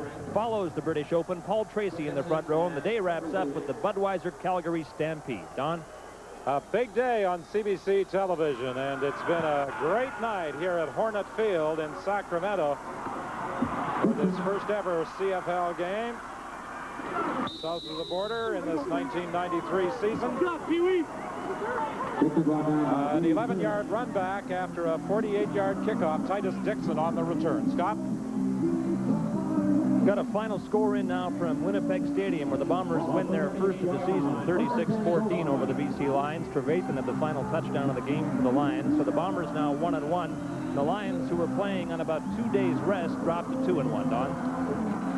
A difficult week for the BC Lions, just as the first week of the season was difficult for Sacramento. Back-to-back games, Wednesday and Saturday, in Ottawa and Hamilton.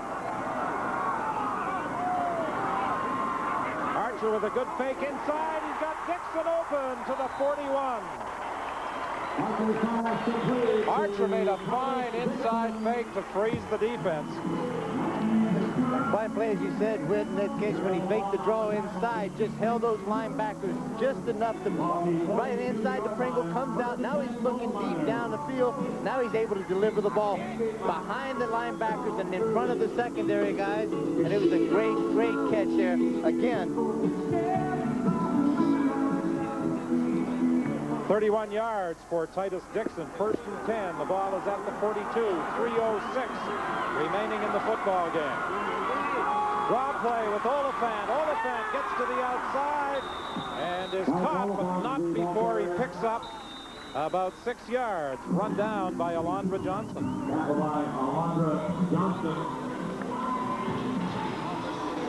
Good call by Archer that time. Again, hoping to play that chess match with the Calgary defense, trying to catch him in an anticipation of a pass, comes back with the play that he faked earlier and gives them the inside handoff for the draw, picks up 6. Now he creates a situation, 2nd and 4, where a lot of things can happen as far as play selection is concerned. 2 minutes and 55 seconds remaining in the football game. 38-35 is the score here at Hornet Field in Sacramento.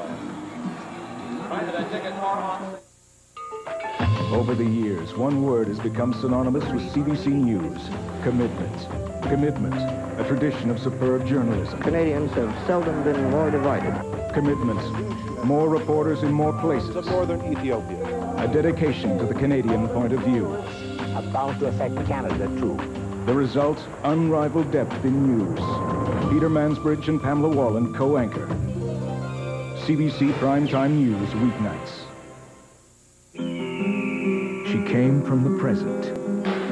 I came here to take the best pictures I can, and that's exactly what I'm going to do.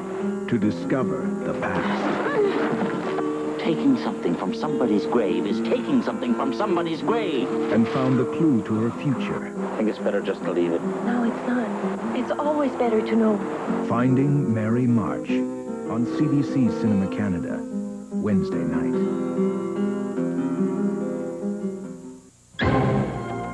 Amazing stuff. Space-age materials are on their way out of the labs and into our lives, and there's fortunes to be had for the companies making them. On the Cutting Edge, Sunday night on Venture, right after Sunday Report. On Witness. We have the right to defend ourselves. What happens when you've got no job, no hope, nowhere to go but down? I hate everything that America stands for. A revealing look at the gangs in South Central LA, Tuesday on Witness.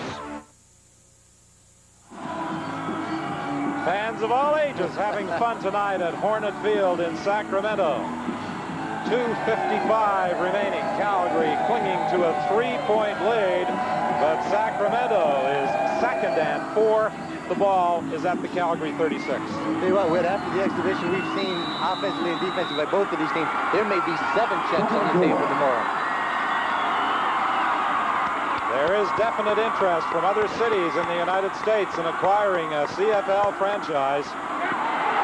Dixon on the receiving end of the throw, taken down by Junior Thurman, but not before he picks up another first down. And the prospective owners in attendance tonight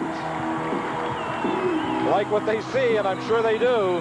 As you said, there could be more looking to acquire a CFL franchise over the next few weeks. Junior Thurman having to respect the speed of Dixon. Comes in, Dixon pushes him off, comes back to the quick hitch right before and keeps the first down alive. Archer was hit from behind, but the ball fluttered towards Harris, and he made the catch. Eric Johnson hit Archer just as he was throwing, and that ball fluttered forward and into the arms of Rod Harris. Spreads out. This is when Archer or any quarterback is the most vulnerable. He's setting up. It's coming from the backside. Boom. Right there, the ball. Sacramento is very lucky that it wasn't intercepted, but you can see Harris just a hit by Johnson right at the last minute. It's 2nd and 8. Pass was intended for Dixon. Knocked down by Kenton Leonard. One of the very few passes that we've seen Archer just a little short on there. He had the receiver deep behind him. Leonard was sitting close up in a short zone. The ball was just a little underthrown, and Leonard was able to get his hands up and knock it down. Crouch will be attempting a field goal of 32 yards. If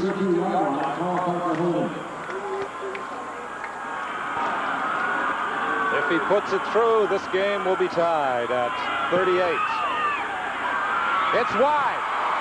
Greg Knox in the end zone is going to concede a single point. Crouch with a chance to tie this game at 38, and he hooked it wide.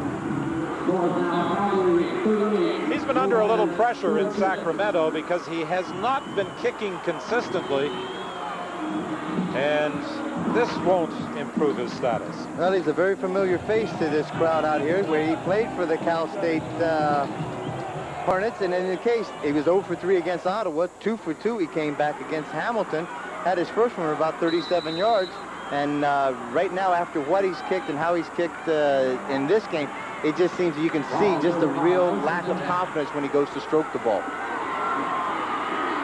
1:49 the time remaining. 38-36 now the score. Flutie throws incomplete. He was looking for Derek Crawford. Flutie was getting some pressure from Rob White and had to really hurry the throw. Good coverage downfield by the Sacramento secondary, was forcing Flutie to hold the ball a little longer than he wanted to, but right at the last minute, Rob White gets right up into Flutie's face, and Flutie knows to release that ball. You don't have to eat it and take a loss. Get the ball down there where nobody can catch it. Just throw it in the vicinity. 1:43 remaining. 2nd and 10 from the 35-yard line.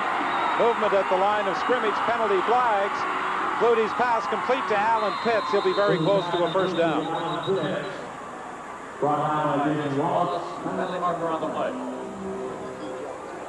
It looked as though Brett White may have jumped prematurely. One of the very few times that it looked like Doug Flutie in the backfield actually started to stutter his cadence counts a little bit. You saw the head move a bit. Got a little bit of a head bob in there. That's an old Tom Wilkinson trick. And I know Doug Flutie's got a stronger neck than Wilkie. Then he's able to come down here. Alan Pitts makes a good push off. They got to respect his speed. Number 56 and 71 on the defense. Second down repeated. Calgary opts to take second down and 5 from the 40-yard line. Pitts was stopped short of the first down. Here's John Payne, the assistant coach with the Gold Miners. He's in charge of the offensive line. He and Bill Bradley, the defensive back coach, both with CFL experience. Wide open on the sidelines is Will Moore, and Will Moore takes the ball to the midfield stripe for a very important Calgary first down. Some of the things that Doug Flutie does very well is he's got great peripheral vision, sees the whole field, and then he got the heat up front. They put it on, they came and they closed off and sealed off the corner, forced him to try to move upfield as he was going to throw the ball, start to cross the line of scrimmage. He's always a threat to run. The defensive backs left the receivers. Doug Flutie was able to hit the open receiver. Clock running, 1:17 remaining. First and 10 Calgary from midfield. Handoff to Kevan Jenkins, and Jenkins is going to be stopped for a loss of 1, maybe 2, depending upon where they spot it. 1:05 is the time remaining. And a timeout has been charged against Sacramento. Second and 11 in Case Stevenson. Undoubtedly thinking that Calgary is going to try and take more time off the clock with perhaps another running play. Besides, he's going to stop it.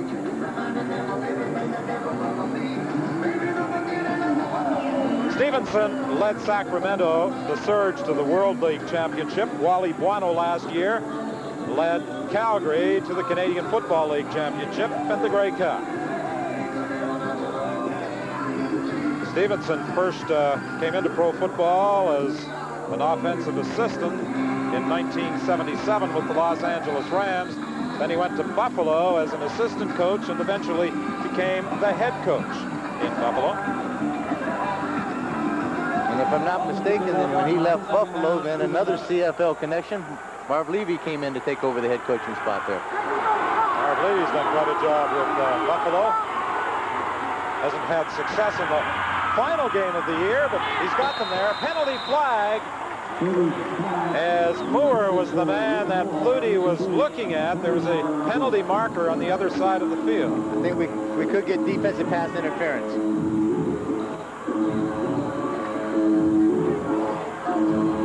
And if I'm not mistaken, it may have been Takata against Alan Pitts, and that was away from the ball. I'm not so sure about this call again. Illegal contact on an eligible receiver, number 5 on the defense. First down. Marshall Roberts called for the illegal contact on Sapunjas.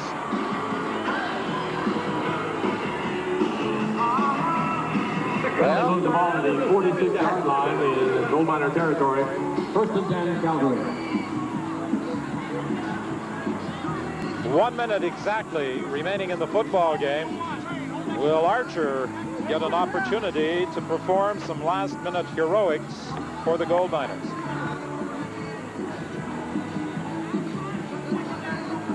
Two of the officials working tonight's game are from Sacramento. Jim Lano, the line judge, and side judge Ray Willett are both from the Sacramento area, and with expansion into the United States, the Canadian Football League had to conduct a bit of an officiating school to familiarize American officials with the game. Well, it's a great opportunity. Not only does it create jobs for ball players, but it creates jobs for referees. Second and 1, Calgary. Flutie will keep behind the surge of his offensive line. He'll pick up the first down to the 44 with 57 seconds remaining.